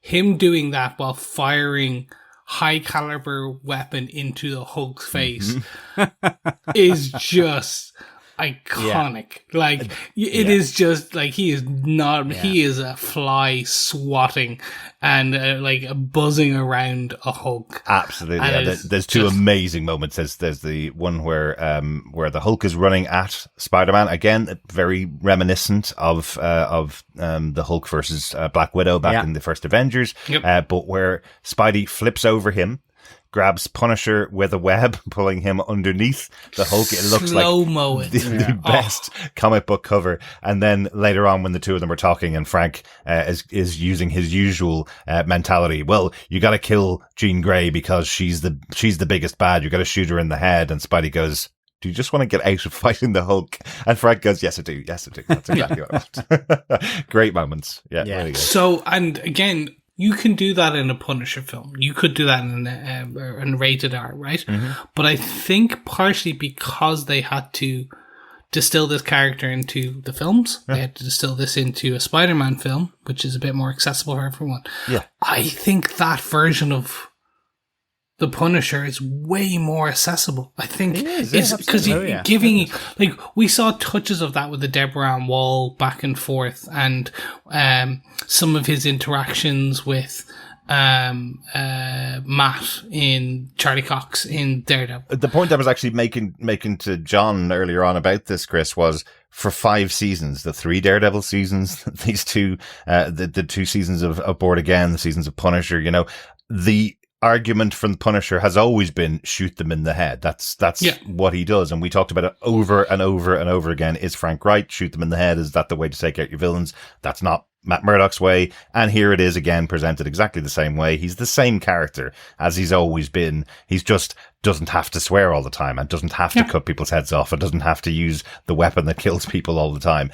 You can do both, is the point. He doesn't always have to be an R-rated character because he was for 7 issues of a comic book. He doesn't have to be. He was around for 50 years. He has got issues where he was in comic books with characters like Howard the Duck. He's been in comic books with Marvel characters. He doesnn't have to go around killing everybody where he goes. Well, I And would he quite can't- like homicidal maniac Frank Castle with Howard the Duck. yeah. That would be great. I would watch that. Plucked and hung up for a while, and then chucked into the fryer. I think it's in it might be in either Zombies or Punisher Kills the Marvel Universe, if my memory serves. So maybe he does kill Howard the Duck. I think also as well, like Peking he's duck. firing a gun at the Hulk. It doesn't matter. He can. Exactly. It's the Hulk, Yeah. you know, it just bounces off. I mean, even the bombs that he uses, like, rather than it being grenades, it looks kind of like some kind of Shatari type tech or whatever. No, you know, it's Peter's tech. It's Peter's exploding webs. So that's what he took. What Tom Holland took from the video game. It's the web exploders that he has. that he puts around the vault. No, that's the other. No. ones. Yeah, That's exactly. the other That's ones. That's what Shatari. I meant. Yeah. That's what I meant. Those, even Yeah. those ones that actually have got a bit of oomph to them. You know, it's That won't kind take down of the Hulk. Yeah, exactly. So, I mean, he can fire at will, and it doesn't matter because it's the Yes, Hulk. exactly. So it's great for the Punisher. So put the in two of this- them yeah. up against each other absolutely makes total sense. But we do get another moment with the Hulk here. As you mentioned earlier on, Chris, we have Professor Banner, who is now excised of the Hulk. He knows he's in there, but he's keeping him trapped. And he talks to Peter, if you ever see me without this thing on my wrist, run. And of course, that's the first thing that Peter sees when he walks in. He sees the smashed version of it, so he knows he can't do anything to get Banner back. But we see Banner Hulk. We see that version of the Hulk, which is still part Bruce Banner, which is controlled by Jean Grey in the initial part of the fight. And then something happens. There's a break to his mind, and you see the struggle on Jean Grey's face when she's trying to keep control of it and the fight's going on. Something happens. The barrier breaks down, and we have the excellent moment of Hulk saying, "No Banner, no girl, only Hulk." And he is absolutely gigantic. We haven't seen this Hulk, certainly since the first Avenger. And even then, Banner had some kind of control over him because he said, "I'm always angry." Back then. So I'm trying to think, when was the next time? Maybe Age of Ultron, when Hulk was kind of broken and he went after Iron Man. Was that the last time we really saw this version of the Hulk before he flies off into space? No, literally, this was Ed Norton. Yeah. Like this for the sizing of it, it was Ed maybe, Norton's yeah. because that is within the MCU. It is, yeah. It's that sized. I was trying to think, even when he was on Planet Hulk or that version in Thor Ragnarok, like there was no Banner there. Banner didn't know what was going on during that whole time. So maybe a little bit of that, maybe. Fair, that's fair. We haven't It's just, seen I think this it was, size and this, Yes. and this version of him. Yeah. They roided him out. He was big, and Peter Parker, like Tom Holland says, was like, I didn't know you got that big. Like, because again, it's been a while since we've seen this Hulk, and it is spectacular. So cool. It is amazing. It is sensational. And we see that amazing moment with the Hulk's fist surrounding Spidey's head as he starts to crush him. And it just, that in itself shows you the size of the Hulk there. Yeah, that was excellent. Yeah, really, really good moment. And interestingly, Parker gets through to him here. He says to him, "Bruce, it's me, it's your friend Peter." And Hulk steps back away from him. This is how, to your point, Chris, this is how Ed Norton's Hulk was defeated or was calmed down back in that first movie. Someone he loved was able to get through the monster, and he backs away. So Hulk backs away and falls out of the building because he's webbed up to about 9 million tons worth of building debris. And we see Banner returned and taken off to hospital. He has no memory of what's happened because Jean was in his mind, and then the Hulk came around. He thinks he's done really bad things. And I don't know whether you noticed it in the end, in the final news reports at the end of the movie, there is a mention that Bruce Banner has become Hulk and is now gone. He has been taken away. We're not going to see Bruce Banner Hulk for a very long time. He is in prison. So unless there's a big breakout moment, we're not going to see him chatting away to the Avengers in the future. This Banner's gone for a while. So they don't say he's in prison. They say he's been what do it's institutionalized, I think. Institutionalized. Yeah. Which is really interesting choice. So it will be that, yeah. I'm very curious to see how they bring this all together. I think he's on the raft. I think that's where they're putting him. Yeah. They put a lot of the character. They put Harrison Ford. Absolutely, that's two Hulks on the raft. Yeah, exactly. So I think what we'll end up getting is the raft itself will actually play a part in Doomsday and Secret Wars. Definitely. If you have read the comic books, you will remember there was a thing called the raft as well. Different thing. So I think that thing will be that thing. Maybe. Interesting. Yeah. But yes, just to say it, because you guys are talking about the inhibitor that Peter had created. He created a universal one, tried to use it on the back of the Hulk, but of course it's Hulk skin, it's impenetrable. But he does use it on Jean Grey and stops her powers just as she's controlling Frank Castle, to use his gun wielding skills to take out the head of damage control and get this thing that she's been looking for, this VMAX that she's been talking about and trying to find. She uses Frank Castle. Really cool touch with John Bernthal channeling Sadie Sink when he's been taken over. I love that he just does a little moment of good luck with that as Spidey is about to fight the Hulk himself. I thought that was quite fun. But yeah, he takes out her powers by using this little inhibitor. Yeah. Which will, as we talked to death with this, it's going to be huge throughout the next bit because it is used very moments later by damage control. But one quick piece I just kind of want to quickly just kind of end on is that the VMAX MacGuffin. In that, like, I don't know about you guys, but for this whole point, all the way up here, what was VMAX? I was so curious. And being a Marvel nerd, I am running through everything. I am like, is it a Weapon X? Is it VMAX? Is it Weapon 5? Maximum version of Weapon 5? And I'm like, who's Weapon 5? I was like, and the Weapon X program, I was running through it all. And we'll talk what is VMAX in a bit. But up to this point, I'm like looking around this vault because we had been led to believe that potentially whatever was VMAX was in that vault. Because when Spider-Man had gone and met with Mesker, he was like, oh, it's not like you've got it in there. So I'm like eyeing up everything going, what was VMAX? Who was VMAX? And not understanding that even at that point, I was like, But yeah, I had at this point thought VMAX was a formula. It was another super soldier formula. I thought it was a weapon. I was the same. I was the same as you because I was like thinking, what is this? Because it just felt so juicy. Like, okay, what is it? And just because you've got things like Doomsday, all this stuff going on, and you're like, what is this really important thing? We do not give enough credit to Marvel writers. I have to stress this. It must be so difficult to write these stories because if anything leaks out from the set, suddenly there's a video on YouTube about it, speculating what it's going to be.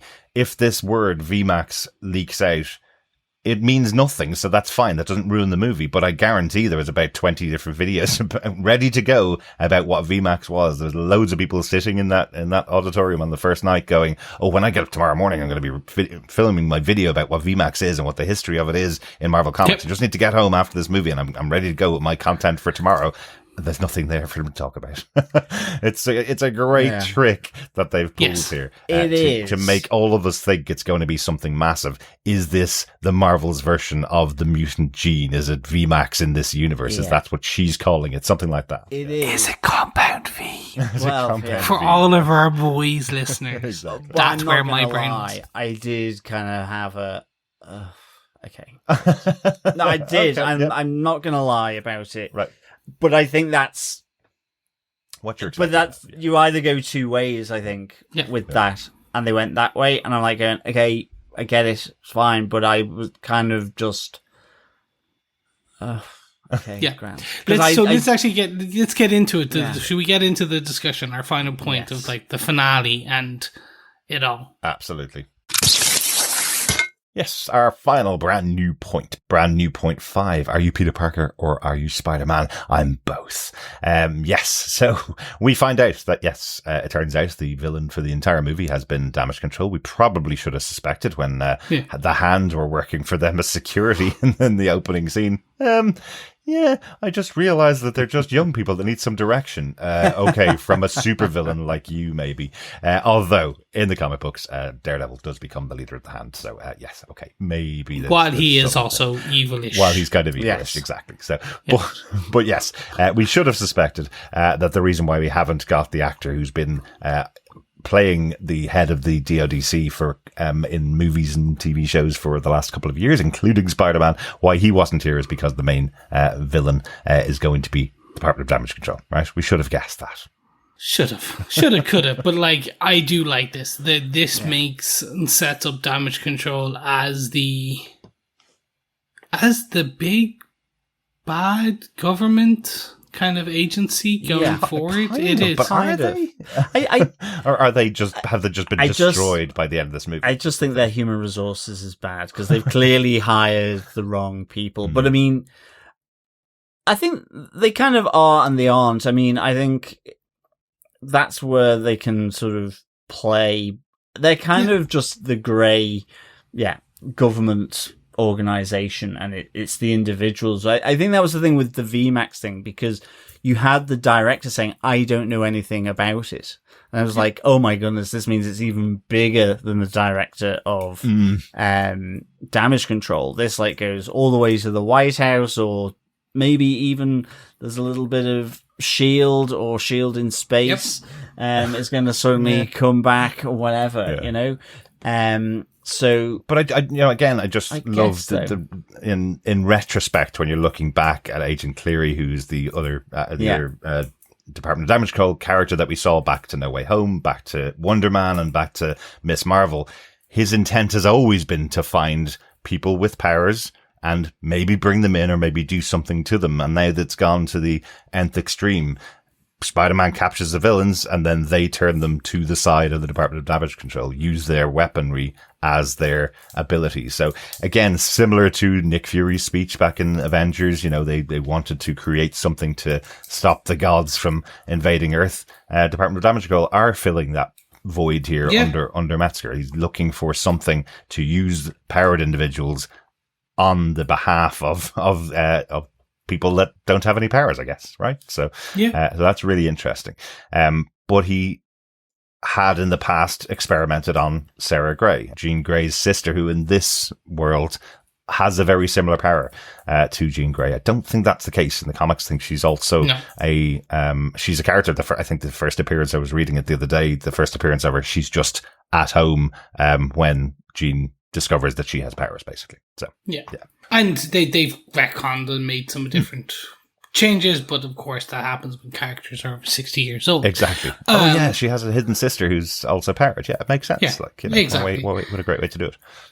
But I did enjoy Sarah Gray, and I did enjoy that this flip on that they have been experimenting on mutants to force them to figure out to understand their powers so that they may use them in the right way. Give it they'll to create, give it to the give it person to agents. that they want to give it to. Yeah, Exactly. It's a really interesting one, isn't it? Yeah. Definitely. Again, putting us into Weapon X, kind of Wolverine level stuff, putting us into Super Soldier, putting us into in the comic books when Norman Osborn ran S.H.I.E.L.D. and basically built his own Dark Avengers and his own Dark Shield and used technology, the good technology for bad. Yes. Or After Siege. what they thought was good post-Civil War. This is interesting to me again, setting up Mesker as a bad character or a great character. Such Great character, bad guy. Yeah. Exactly. And then that got us to VMAX. I liked this. I liked that VMAX was nothing. I liked that it turns out it was the last thing Sarah saw before she died, and it was ventilation max. Yes. It was the air vent above her as she died, and she sent out those words to Jean, and they registered it on her final communication. Yes. It's really important. It's not nothing. It's the moment that her sister's powers also jumped to a higher level than they had been at before. They could only jump 33 feet. Just before she died, her power exploded out and landed with Jean. So it's almost like at that moment, it's not just the rage that inspires Jean's powers. It's also she realizes, hang on a second, my sister was able to break through that barrier that she's always had. I can do that too. So it's a little bit of a mix of both things. It's not just that she gets really angry and can jump her powers. It's also she has a little nod there. Oh, hang on a second. My sister in her final moments pushed past those limits. I can do that. I think. Oh, that could be it. I took it as more just that, like, it is that we have seen secondary mutations across films, across bits. I took it as we had seen as they were pushing Jean. Jean was already showing that secondary piece because they go, something's changing, and they like it wasn't just purple flashes, pink flashes too, on the screen. Yeah. I liked it because it wasn't those things. The VMAX, yes, it was something, but it wasn't what we had all been expecting. I think that's a sign of a good. Some of these good writers that Marvel and, in this case, Sony have brought into the MCU. In that they're showing us something we haven't seen, which is it wasn't something that we could all pour over the lore within 70 years of thing. It was something net new, and I like net new. I like a story I haven't seen.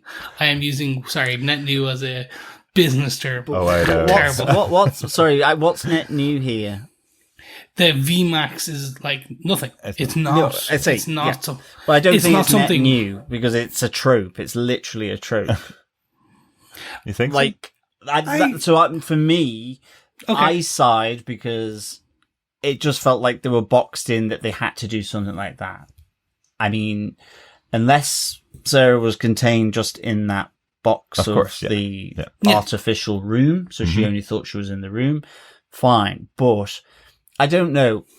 I loved this final third of this movie, and I think it absolutely elevated the entire movie. I thought it was brilliant. But I do think that the VMAX, it's just, they didn't have to go down that route at all. None of that was necessary. It was just how they chose to do it.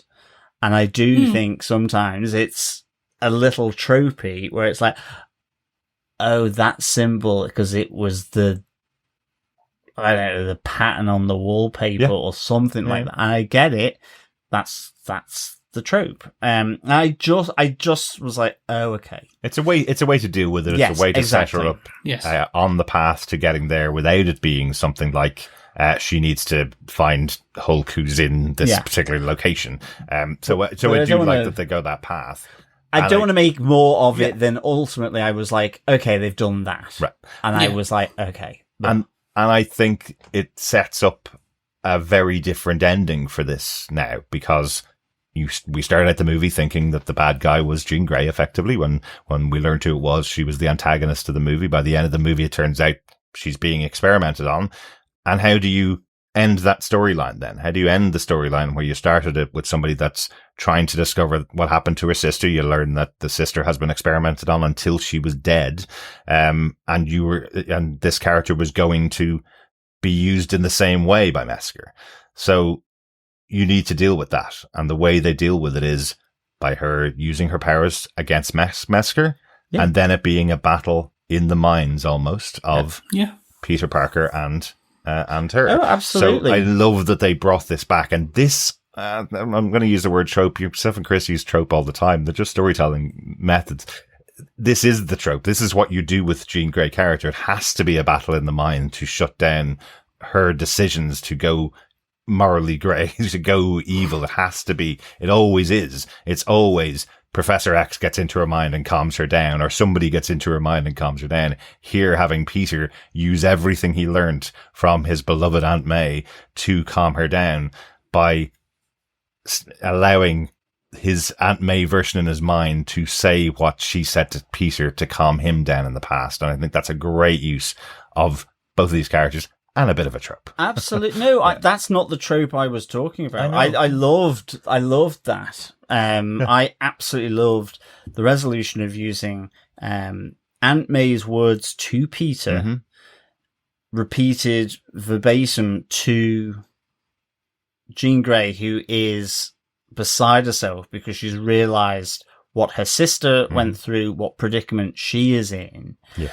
And she believes everyone is against her. She is on her own. And it is that notion of what Aunt May says, is that when you think you're alone, you're not. And that's how Peter gains her trust. He lets her in. She's not been able to do it since then. So you have that whole notion of, I will let you in. You can read my mind and you can see that we were exactly the same, and that you can trust me because I've had exactly the same feelings as you around being alone, being frightened, being afraid, what's going on. And it was my Aunt May, and I've lost her now, like you've lost your sister. Exactly. So that's to me where this coalesces around. And I think I'm not talking about that as a trope. I just meant the VMAX thing. I know you're not. Yeah, I know. And I think it is fantastically done. Yeah. And it, to me, it just absolutely elevates this movie, in terms of how that is portrayed. Without a doubt. Yeah. Absolutely. And they snuck in the whole underlying message of X-Men being about homosexuality. You know, the story here about the two sisters thrown out by their mother because of the type of people that they are, which is what Sarah says to Jean. And the words here from Aunt May going, the people who love you for who you are, not for what you do. Exactly. Great that they were able to sneak that in underneath as well. So, great job. And once again, give us a different version of with great power comes great responsibility. And this is that you have, with that responsibility also comes the power to choose what to do next. Yes, you'll have increased power. You have the responsibility to do the right thing, even in the face of adversity, and even for people who don't deserve it. And he's telling Jean Grey to do the same. It's like, I'm allowing you to use your power in my mind, so use it responsibly. Become the Phoenix. Absolutely. So I loved how that resolved. I do really want to quickly also just talk and shift very quickly into Spider-Man and Peter Parker and the duality and the choice he makes of, who are you? Are you Peter Parker? Are you Spider-Man? Yeah. I am both. Oh. Like, that fight scene, spectacular. With the hand, just when you're seeing him fight. Jean Grey controlled hand, isn't it? With the hand. It's really cool what they accomplish here.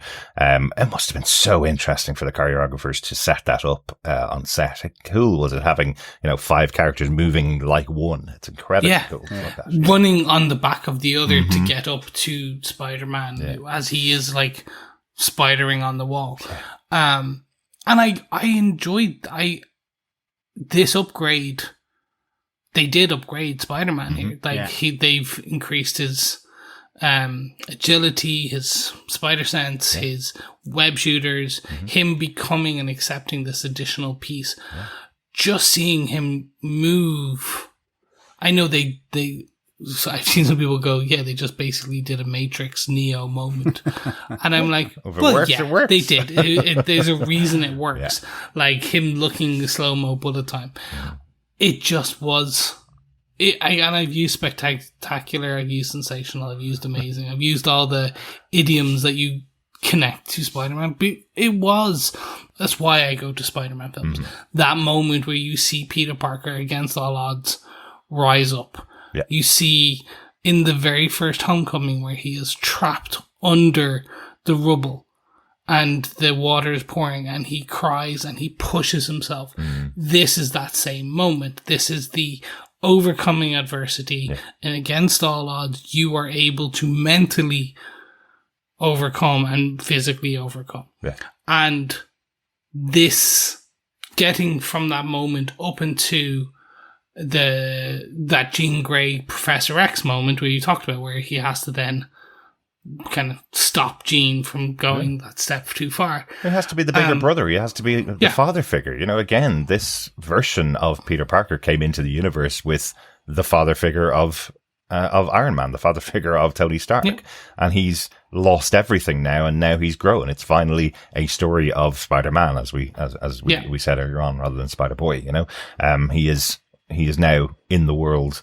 And taking someone in and saying, I'm here for you, you know, that's a great growth of the character after all these years, you know. And I think that's what they'll do. I think they are making him Spider-Man. This is his next trilogy. He will do 2 more solo films, introduce Miles at the end, and then that mantle is passed. And he is that then Iron Man figure for the next generation. Yeah. Not if the Punisher has anything to do with it, because Frank tried to take him out and shoot him. No, he didn't. He tried to shoot Jean Grey from about 100 yards away. No, about 100 meters. He is a sniper. It was way more, but it was good. High caliber rifle. It's actually, it has to be a kilometer, doesn't it? Because she has taken over a kilometer of the city. He's outside the dome and he's shooting through the dome into Jean Grey. So, and Spidey's brand new hyper senses mean he's able to maneuver her out of the way and takes the bullet himself.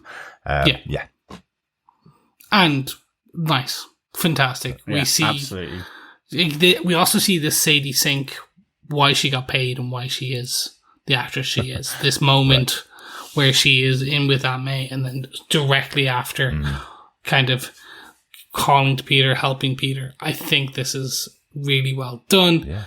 And then we get a moment which I never thought I wanted to see more, which was John Bernthal, Tom Holland as Frank Castle and Peter Parker in a hospital bed, and the Punisher welling up. Yeah. And did like, he though? No, he did. He did. He did. It was so good. Yeah. And it was just that moment of like just really seeing that. I was like, yeah, that's that back and forth. That's really well done.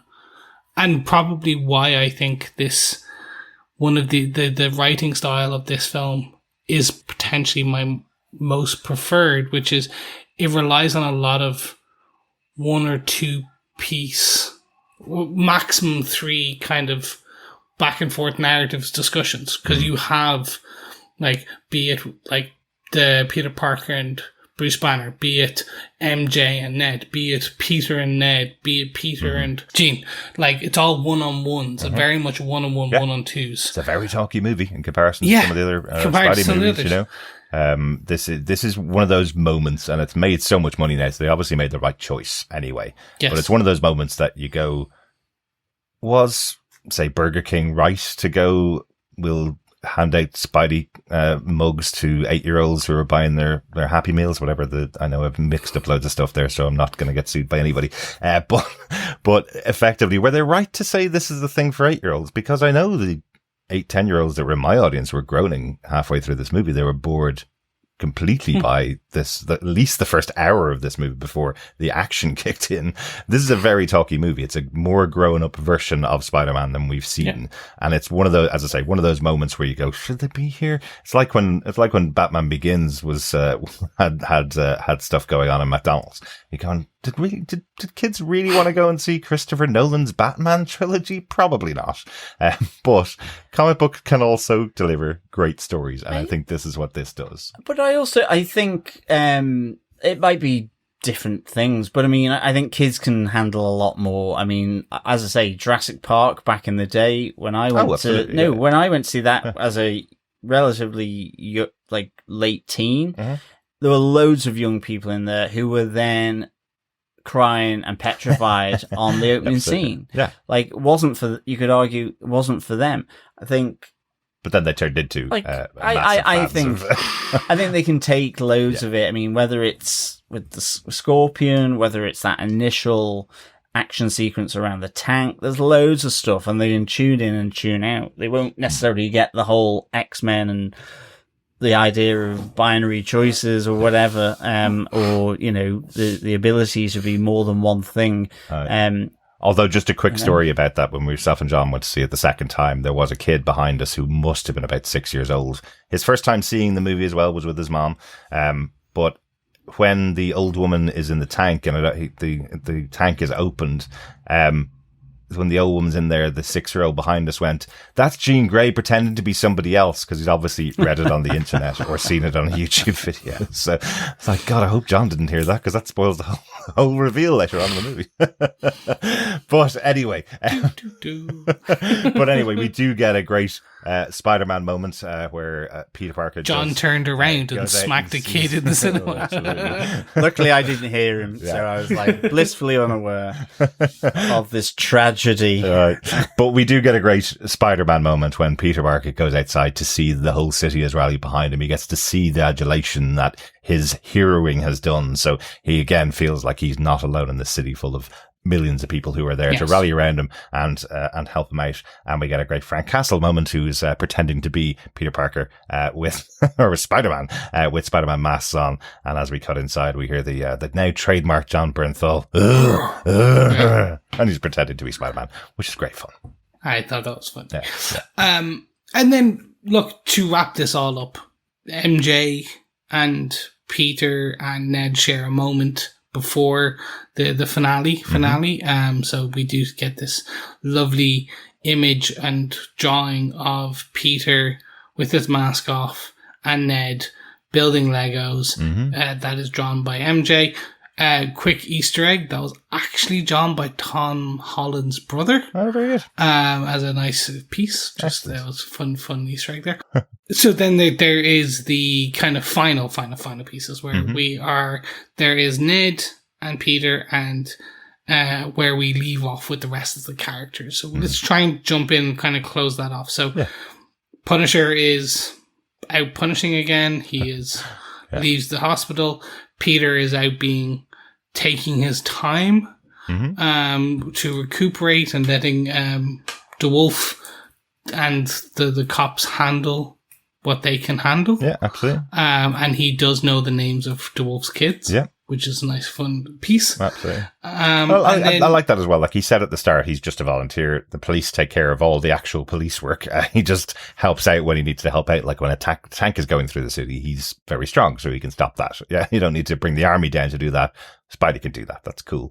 But yeah, I love that he takes a bit of time out. MJ asks him to come in to spend some time with Ned. And then she says to him, you know, you guys do look like best friends, you know, which is really good, you know, even though in her moment beforehand, she has seen the note that Peter was going to deliver to her. And she says, I don't have any memories of you. I know all these things may have happened. I can see why this girl loved you, but I don't love you because I don't know you at all. Yeah. Which is an interesting moment. But in the final kind of montage, we do see that MJ's back on the roof of the school and she's playing with the necklace that, Peter Parker gave her when they were younger. And we see the excellent final moment with Peter meeting, Ned in the bodega. And Peter decides to introduce himself properly to Ned, as Peter. And, they do their famous handshake, which they used to be able to do without even looking at each other. And now Ned is instantly able to do it and then says Peter. So Why is this, and what's happened here? Love the speculation about this. There's one that Ned potentially, because he had some magic powers back at the end of the last Spider-Man movie. He was on his way to Camertage. At least he thought he had the magic powers, that potentially he had a little breakthrough in Doctor Strange's spell. Maybe that's one of the reasons why. Mm-hmm. But the other one is that because they were inside that 1 kilometer of control from Jean Grey, that she, like she did with Hulk, broke down a little barrier inside their brains. So they now recognize Peter slightly. It's starting to come back to them that she broke that barrier. So maybe everybody inside that 1 kilometer range would know who Peter Parker is if they knew him beforehand. But these two did know him beforehand, so that's why they're able to maybe see through that. That's why MJ's going back to the roof of the school where they spent so much time together. That's why she is looking at that ring that's around her neck. Maybe she does have some memories. Again, things to probably play out in the future movies. Oh, why she was crying when they are being held in that force field. Why you have a single tear, because there are memories coming back. I do like that theory. I personally think that's a fun kind of way to bring it back, but recognize everything that's been done and everything that's been there for the whole period, and not just literally do a spell to bring it all back, if you know what I mean. Exactly, yeah. Like, and the fact that they've literally referenced it, she can't just be kissed and then remember everything about Peter. So I love that there's some little explanations that are in there, some little seeds that they've sown. And again, these are the same writers that wrote the last 3 movies. So they've probably set up a few things hoping that they'll get another movie to expand upon them. So like it a lot. Yeah, no, it's absolutely fantastic. Should we quickly talk about the post-credit? Yes, absolutely. So the post-credit, interesting. I was expecting more. I was expecting an end and a post. Right. Everybody wanted something to lead into Doomsday, right? That was kind of the thing. I don't even know if I wanted that. Yeah. I wanted more just Spider-Man. I always think that's what I wanted. So I was hoping for another scene with Tombstone. I was hoping for a kind of something like with the Rhino or something silly, like the Black Tarantula. Like just another comic book still or two of him just kind of doing covers. But no, we get the Spidey tracker, and it is trying to find Spider-Man, and it's Spider-Man not found. And then it finds Spider-Man, it zooms out and out and out and out, and it is in space. Very much a Doomsday reference. Actually, probably closer, it is Secret Wars. Yes. And a Battle World reference, but we'll have to wait and see for absolute confirmation, because he could be not in, he may be on a spacecraft in Doomsday with the Fantastic Four or one of those guys. And that's why he's in space.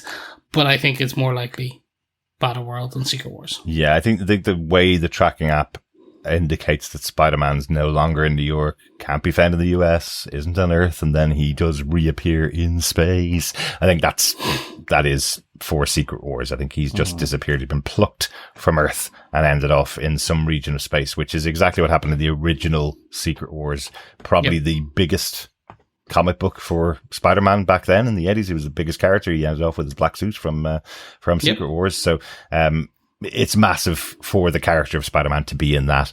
I don't think Spider-Man's going to be in Doomsday this year.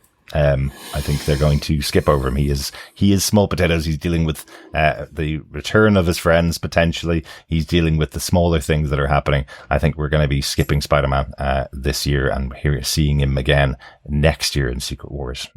That's my theory, especially because this was supposed to come out after Doomsday and it has swapped places with it. So. Yeah, I think he may be in it, and I think it might just be a small cameo scene. I think that's the closest we will get in that, but he will play a big part in Secret Wars. Yeah. I'm with you on that. Yeah. Excellent. Few tiny Easter eggs, tiny little notes before we close out this. Let's do it. That's all right. One that I really I'm sad about, just because it's us and we're the Defended TV podcast. That's our Marvel coverage. We've started out covering the Netflix shows, and one of the major characters in those shows was Night Nurse, played by Rosario Dawson. And she did have a scene filmed in this movie. The scene was where Peter Parker was being treated in hospital. Nobody's supposed to know the secret identity of Spider-Man. So who do you call? You call the Night Nurse, who will keep his secret identity secret. And she was supposed to be taking care of him in hospital. That is why he's wearing the Metro General hospital outfit when he's leaving the hospital. I think even in dialogue, it says he's in a different hospital in New York. The news reporters say he's in a different hospital. So he's specifically wearing the Metro General outfit because Night Nurse is supposed to be in this scene. So that would have made so much sense, wouldn't it? You start out the movie that nobody knows that Peter Parker is Spider-Man, and you end off the movie that loads of people in the hospital will have seen Spider-Man without his mask on. They'll probably keep the secret as well. I guess that's what people are gambling on, because back in Spider-Man 2, everybody saw Peter Parker with his mask off on the train, right? But New Yorkers keep secrets, so they kept all that secret, right? So there's that too. At least probably nobody will tell that Peter Parker is Spider-Man. But I do like that they did have Rosario Dawson film a scene, and she's very sorry this has been cut. Yeah, God. Lots of speculation that the kid outside the hospital who acknowledges Peter and thwips at him from the shoulders of his guardian or parent is potentially Miles Morales. That's the first appearance of Miles Morales, but they've said that since young kids have been in every movie, they've said that. But I think in this stage, the joke about Peter Parker being the kid that said hi to Iron Man in the first Iron Man movie and then eventually became Peter Parker. That's why they're saying this. But the other theory that I really liked as well is that could be Jean Grey saying goodbye to him. She possessed this child, even though she says she doesn't possess children. She jumped into this child just to say goodbye to Peter and then disappeared. Or it could be neither. I hope it's not that one. Okay. Yeah. I just, yeah. I do like when Jean is going, that nod is that she is going to Upper New State, New York, Westchester. So she's going to the expansion. But I do love that Kevin Feige has already come out to say, yeah, she's on a bus. She could be going to Westchester, but she may just be going to Boston. Yeah. Absolutely. Last one from me then is the woman in the apartment with the blonde hair that Peter's ignoring because he's just in his whole feelings about being Spider-Man. Two possibilities for this. Is it a nod to the neighbor from Spider-Man 2, the one that makes the biscuits and cake for Peter? Ursula, I think she was, Spider-Man 2, or is it maybe Gwen Stacy? It's Ursula. It's a nod to it has to be the neighbor, because I think Gwen Stacy will come back. I think they will do Gwen Stacy and they'll do Felicia, but they will be two bigger stars than that person. There you go. Who is not a big star. You never know. Between now and the 5 years it's going to take for another Spider-Man movie, maybe she'll get a huge role in a future project. There you go. They just knew it was coming. I think that's it. Any other notes? Nothing from me. No, nothing from me. Fantastic. Well, Chris, do you defend Spider-Man Brand New Day? Strangely, very weirdly, yes. Strange for me. No, look, of course, I've used the word sensational, amazing, spectacular. This actually is now one of my favorite it is my favorite out of all of the Tom Hollands. Wow. Right. It totally is. And it's up there now with it's definitely up there now in my favorite Spider-Man property films. It very much is the Spider-Man I grew up with, in that he is down on his luck. He's out of college or out of school. He is in the apartment that's like this age group, kind of aged small potatoes kind of storyline, grounded storylines. And I think this is some of the best writing. I think McKenna and Sommers, the two writers, have now found the voice of Spider-Man. Oh, yeah. Found that right, what these should be and how they should sound and what the best way, because they've had time with this character. I think then Tom Holland knows who this character is. He was apparently heavily involved in the writing of this one as well. And I think they found a really good director who knows how to do some of this, and he was right to take over. Sorry, not right. I'm glad he took over from John Watts. I love John Watts ones, but this there was an elevation almost here that I think are just slightly different. So yes, completely defend Spider-Man Brand New Day. Fantastic. John, do you defend Spider-Man Brand New Day? Absolutely. I do defend Spider-Man Brand New Day. Yeah, I'd give it 4.5 Spidey crop tops out of 5. Is that my top? I just think it's really good. I mean, I think the final third of this really pays off and brings together the other two. It really does. I love the fact that you have the intrigue around who is this person controlling people. I guess some people could have immediately guessed Jean Grey. I didn't. So for me, this was brilliant all the way through. Who is it? I love the treatment from Destin Daniel Cretin around how or if Ned and MJ would remember Peter, and I loved that whole treatment. I loved how it got circumvented with the notion that MJ has remembered, but it isn't. It was Jean Grey. I loved Jean Grey being effectively the problematic, antagonistic person here that was up against Spidey and throwing the Hulk in there at him as well. The Punisher, I thought the treatment of him here was great. Dare I say it, better than actually John Bernthal's treatment of him just a few months earlier. It was a paycheck.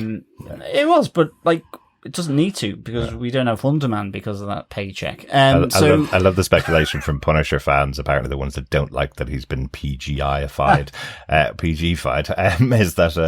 John Bernthal wouldn't possibly go in and make this movie until he was allowed to make his version of Punisher, was the reason why. It's like, no, he just wanted a paycheck. Marvel willing to give him a paycheck so that they would appear in this. That's fine. So I mean, for me, this worked really, really well, and I absolutely loved it.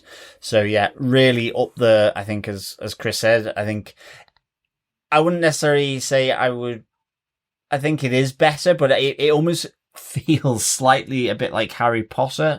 Not quite as bad as that, but you can see the evolution of this franchise under Sony,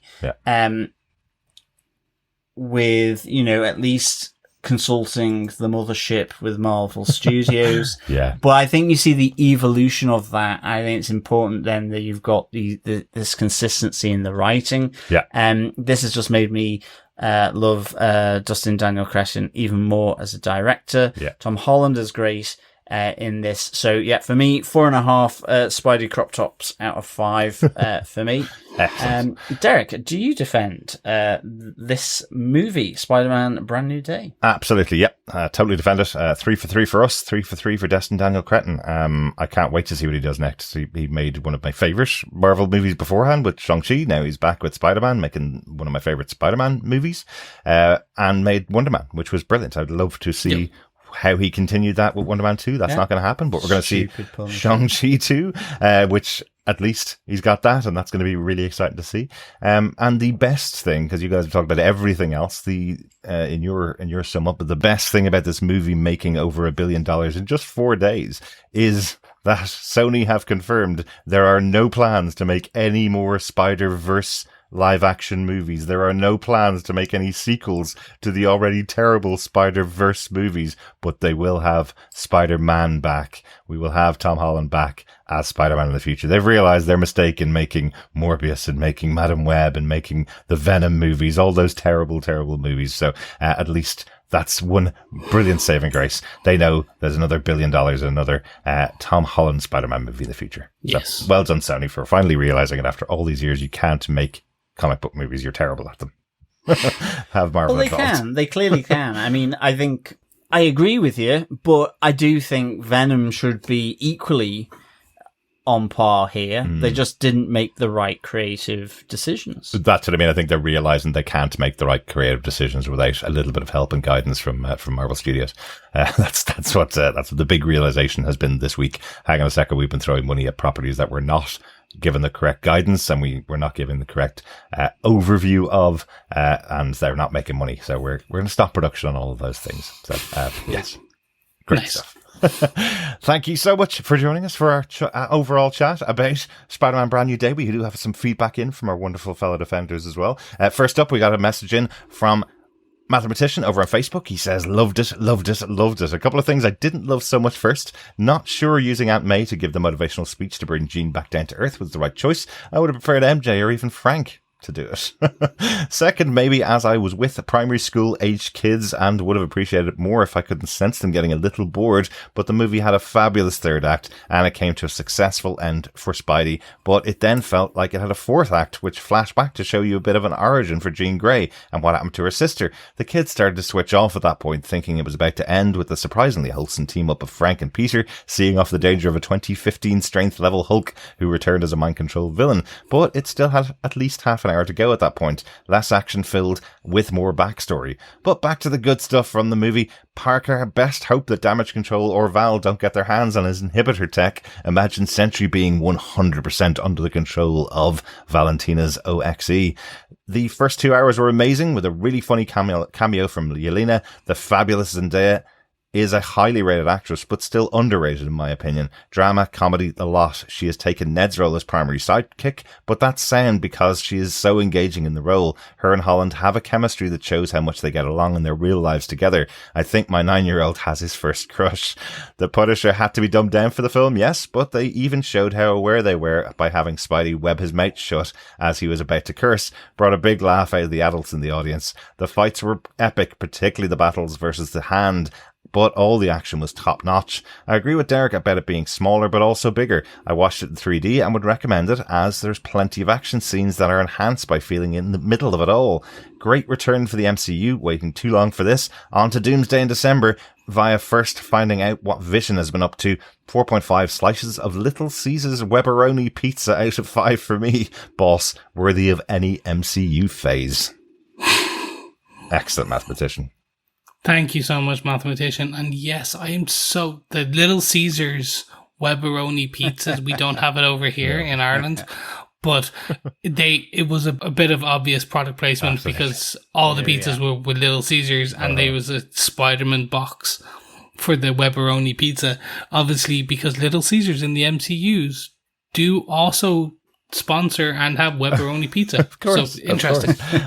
I do love the joke that's been going around. Would any actual New Yorker eat Little Caesars pizza? Well, it's one of the best places on earth to eat pizza. Would you eat Little Caesars if you had access to that many amazing pizza restaurants in your city?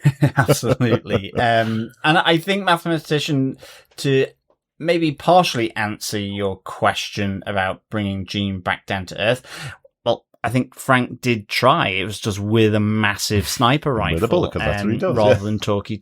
Exactly. Which is kind of in Frank's wheelhouse. So I think he tried, but he was prevented by Spider-Man. Yes. But great stuff. Thanks, Mathematician.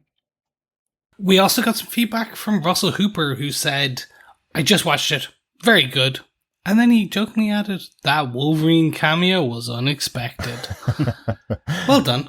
Yeah, I've seen a lot of people do that. Like, the first 24 hours, the amount of cameos that weren't actual cameos I saw pop up were fun.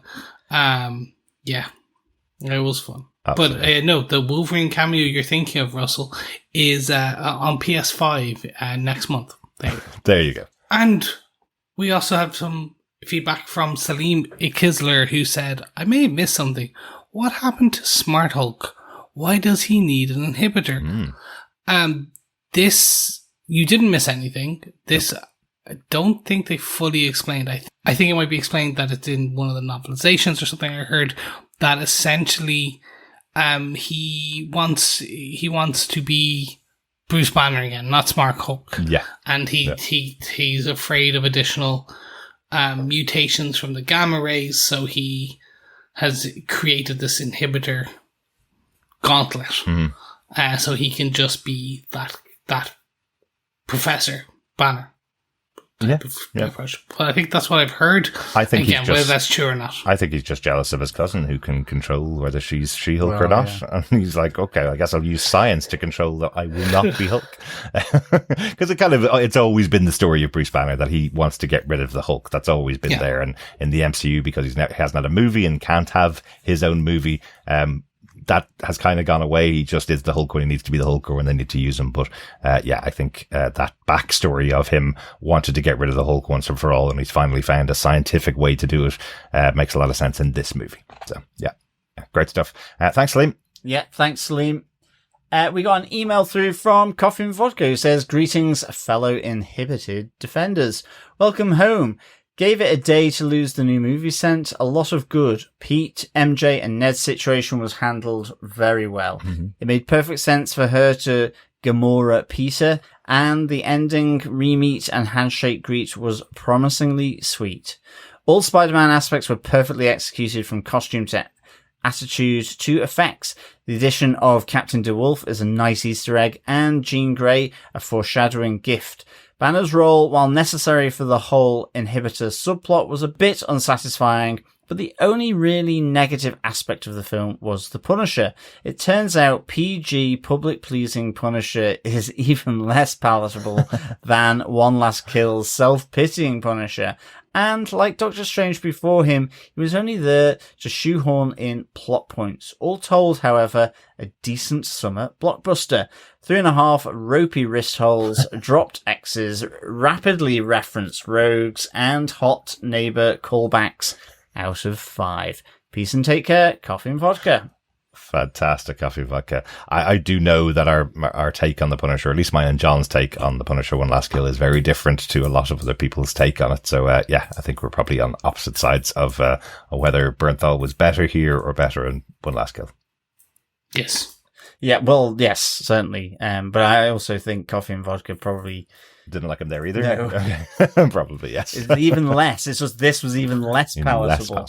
So yes, it's really down there. Whereas we felt it nudged up again, just because it felt real. I just like seeing John Bernthal smile occasionally. That's all. He's a very grumpy actor. He's given lots of grumpy characters, so I like to see him smile again. Great stuff. Thanks, Coffee and Vodka. Finally, we had an email in from Paolo who says, "Hi guys, I watched the movie earlier today. Thoroughly enjoyed it, and a lot of fan-pleasing stuff overall, but not as many surprises as I thought. I love the Power Boost storyline, although I wonder if they will pick up the dampener technology further down the line, here or elsewhere. Was this Punisher supposed to be the same as the Netflix one? It felt a lot more like a kid-friendly version, if you know what I mean. The Jean Grey introduction was okay, I guess. I don't know if this origin story matches anything published, though. I haven't read much of the comics in the last 20 years. The last scene made me shed a tear, a great way to end the movie. So the post-credit scene refers to Secret Wars, right? Does that mean Spider-Man won't be in Doomsday? Looking forward to hearing your review. Keep up the good work, Paolo." Great stuff. Thanks, Paolo. Mm-hmm. I think at the moment with thinking he won't be in Doomsday. And I think given this was, as Derek has said, was after, it feels a bit like that it might be the case. Yeah, the release date at least officially was supposed to be after. But yeah, it's possible. Maybe that's how he connected with Yelena and why he goes and visits her is because they have a moment together in Doomsday. Maybe that's it. But we don't know. He hasn't been announced as part of the Doomsday cast on those 155 chairs, if you remember that announcement for Doomsday. Tom Holland wasn't announced back then, but entirely possible another 125 chairs will be brought out and Tom Holland will be in those ones as it comes up. You know, they might even go back. I think the Russos joked at Comic-Con that they won't finish making Doomsday until they pry it out of their cold dead hands. So so they're still making it at the moment, as they say. Don't they want to replace themselves with AI? No, that's not exactly what I want to do. And I will confirm that for all of our fellow defenders, because there have been some questions over AI recently. If Marvel does move to AI writing or AI CGI or AI versions of their movies, that's kind of going to be the end of the podcast. We will no longer be covering the MCU if that's their choice. So that's fine.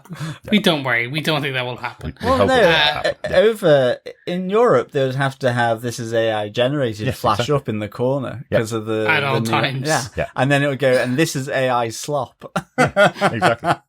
That'd be hilarious. So we will be moving on from movies that do that. So we're hoping that the panic on AI doesn't stretch into Marvel movies. Much like the satanic panic, the AI panic will be over soon. Hopefully. Along with the planet. Thank you, Paolo, so much. And yeah, I think, like you, we all kind of shed tears at different points. Mm-hmm. And Secret Wars, rumor is potentially on Battle World there might be Spider Island, but I don't think so. I think they might just have him in his own little place and then give him a black costume or reference to a black costume. Tom Holland filming for the next 12 years to do all of the moves for 500 different Spider-Men. Yeah. Or they'll use AI. No, they won't do that. Excellent stuff. One final voicemail from Steve Brown to close out our feedback. TV Podcast Industries. This is Steve, and this is for Spider-Man Brand New Day. Wow. I really enjoyed it. It was really fun. I can't wait to see it again. Hopefully I will get a chance to go back to the theater and see it again. I have one question that I'll have to figure out the next time I view, but maybe you guys can answer it, was Sadie Sink the woman that he met early in the movie in his building that said, "Oh, we live on the same floor," and then was gone, and there was no mention of her ever again. And I kind of I didn't think about it until way later in the movie when Sadie Sink is revealed that I went, "Oh, was that the woman in?" And I think it was because she was wearing a hoodie and she had red hair, and so I think it was, and that makes sense as to how she knew where his apartment was from that brief flash she had in his head. But I really enjoyed it. I can't wait to review it on Panels to Pixels with Mark and see what he thought of it. I can't wait to hear what you guys thought of it as well, because a few things that I thought were going to happen didn't happen. And so I'm a little disappointed at that. And the after credits scene, I'm a little confused about what that's supposed to mean for us. I don't know if that means, is that a Secret Wars flash? I don't know. Anyway, I guess I will talk to you later. Thanks so much, Steve, for the voicemail. It's great to hear your thoughts there, and really interested to hear what you've got to say over in Panels to Pixels as well. The character that appears earlier on, that's not Sadie Sink. Just because I saw it the second time, it looks a completely different actress that's in there, and we think it's just a little Easter egg nod to Ursula from Spider-Man 2, or maybe Gwen Stacy. That's what we think. Yeah. As for the other speculation about the post-credit scene, we're not going to know really until someone confirms for definite what that is, which is probably going to be after Doomsday, and when we start seeing trailers for what Secret Wars is and what it's going to be. But that's the general kind of suspicion is that it's to do with Secret Wars and not Doomsday. Yeah. But thank you so much for the voicemail again. Absolutely. Yeah. Thanks, Steve. And thanks so much to all our fellow defenders for listening along to our podcast all about Spider-Man Brand New Day. I know we were delayed a little bit for this, partly because we were off on holidays. I've got a very big red tan to show off that I was on holidays, but it is going to stay red and then go back to white, as it always does. Not going to be very tanned, unfortunately. So thanks for waiting for us. We will be back, we hope, with The Lanterns TV show, the DC TV show on HBO Max, coming up later on in August. So make sure you stay subscribed to the podcast over at tvpodcastindustries.com. And you can get in contact with us if you want to through our feedback email address at feedback@tvpodcastindustries.com, joining us over in our Facebook group at facebook.com/groups/tvpodcastindustries, or joining us over in our Discord, the details of which are in the show notes for this very episode. Yes, thank you so much for joining us. Don't forget, you can support our wee little podcast by heading on over to patreon.com/tvpodcastindustries, or buying Derek coffee as he toils away into the wee hours of the night with an old whiskey in a coffee. It's an Irish coffee. Yes, by going to buymeacoffee.com/tvpei. And if you don't have any books to toss our way, that is okay. You know what you can do? You can share the podcast, because sharing the podcast is what, gentlemen? Sharing the love. Thanks so much for joining us. We'll talk to you again next time. Yeah. Thanks so much, fellow defenders, for joining us. Yes, thank you so much. Until next time, keep watching, keep listening, and of course, keep defending. Bye. Bye now. Bye. Bye. There you go.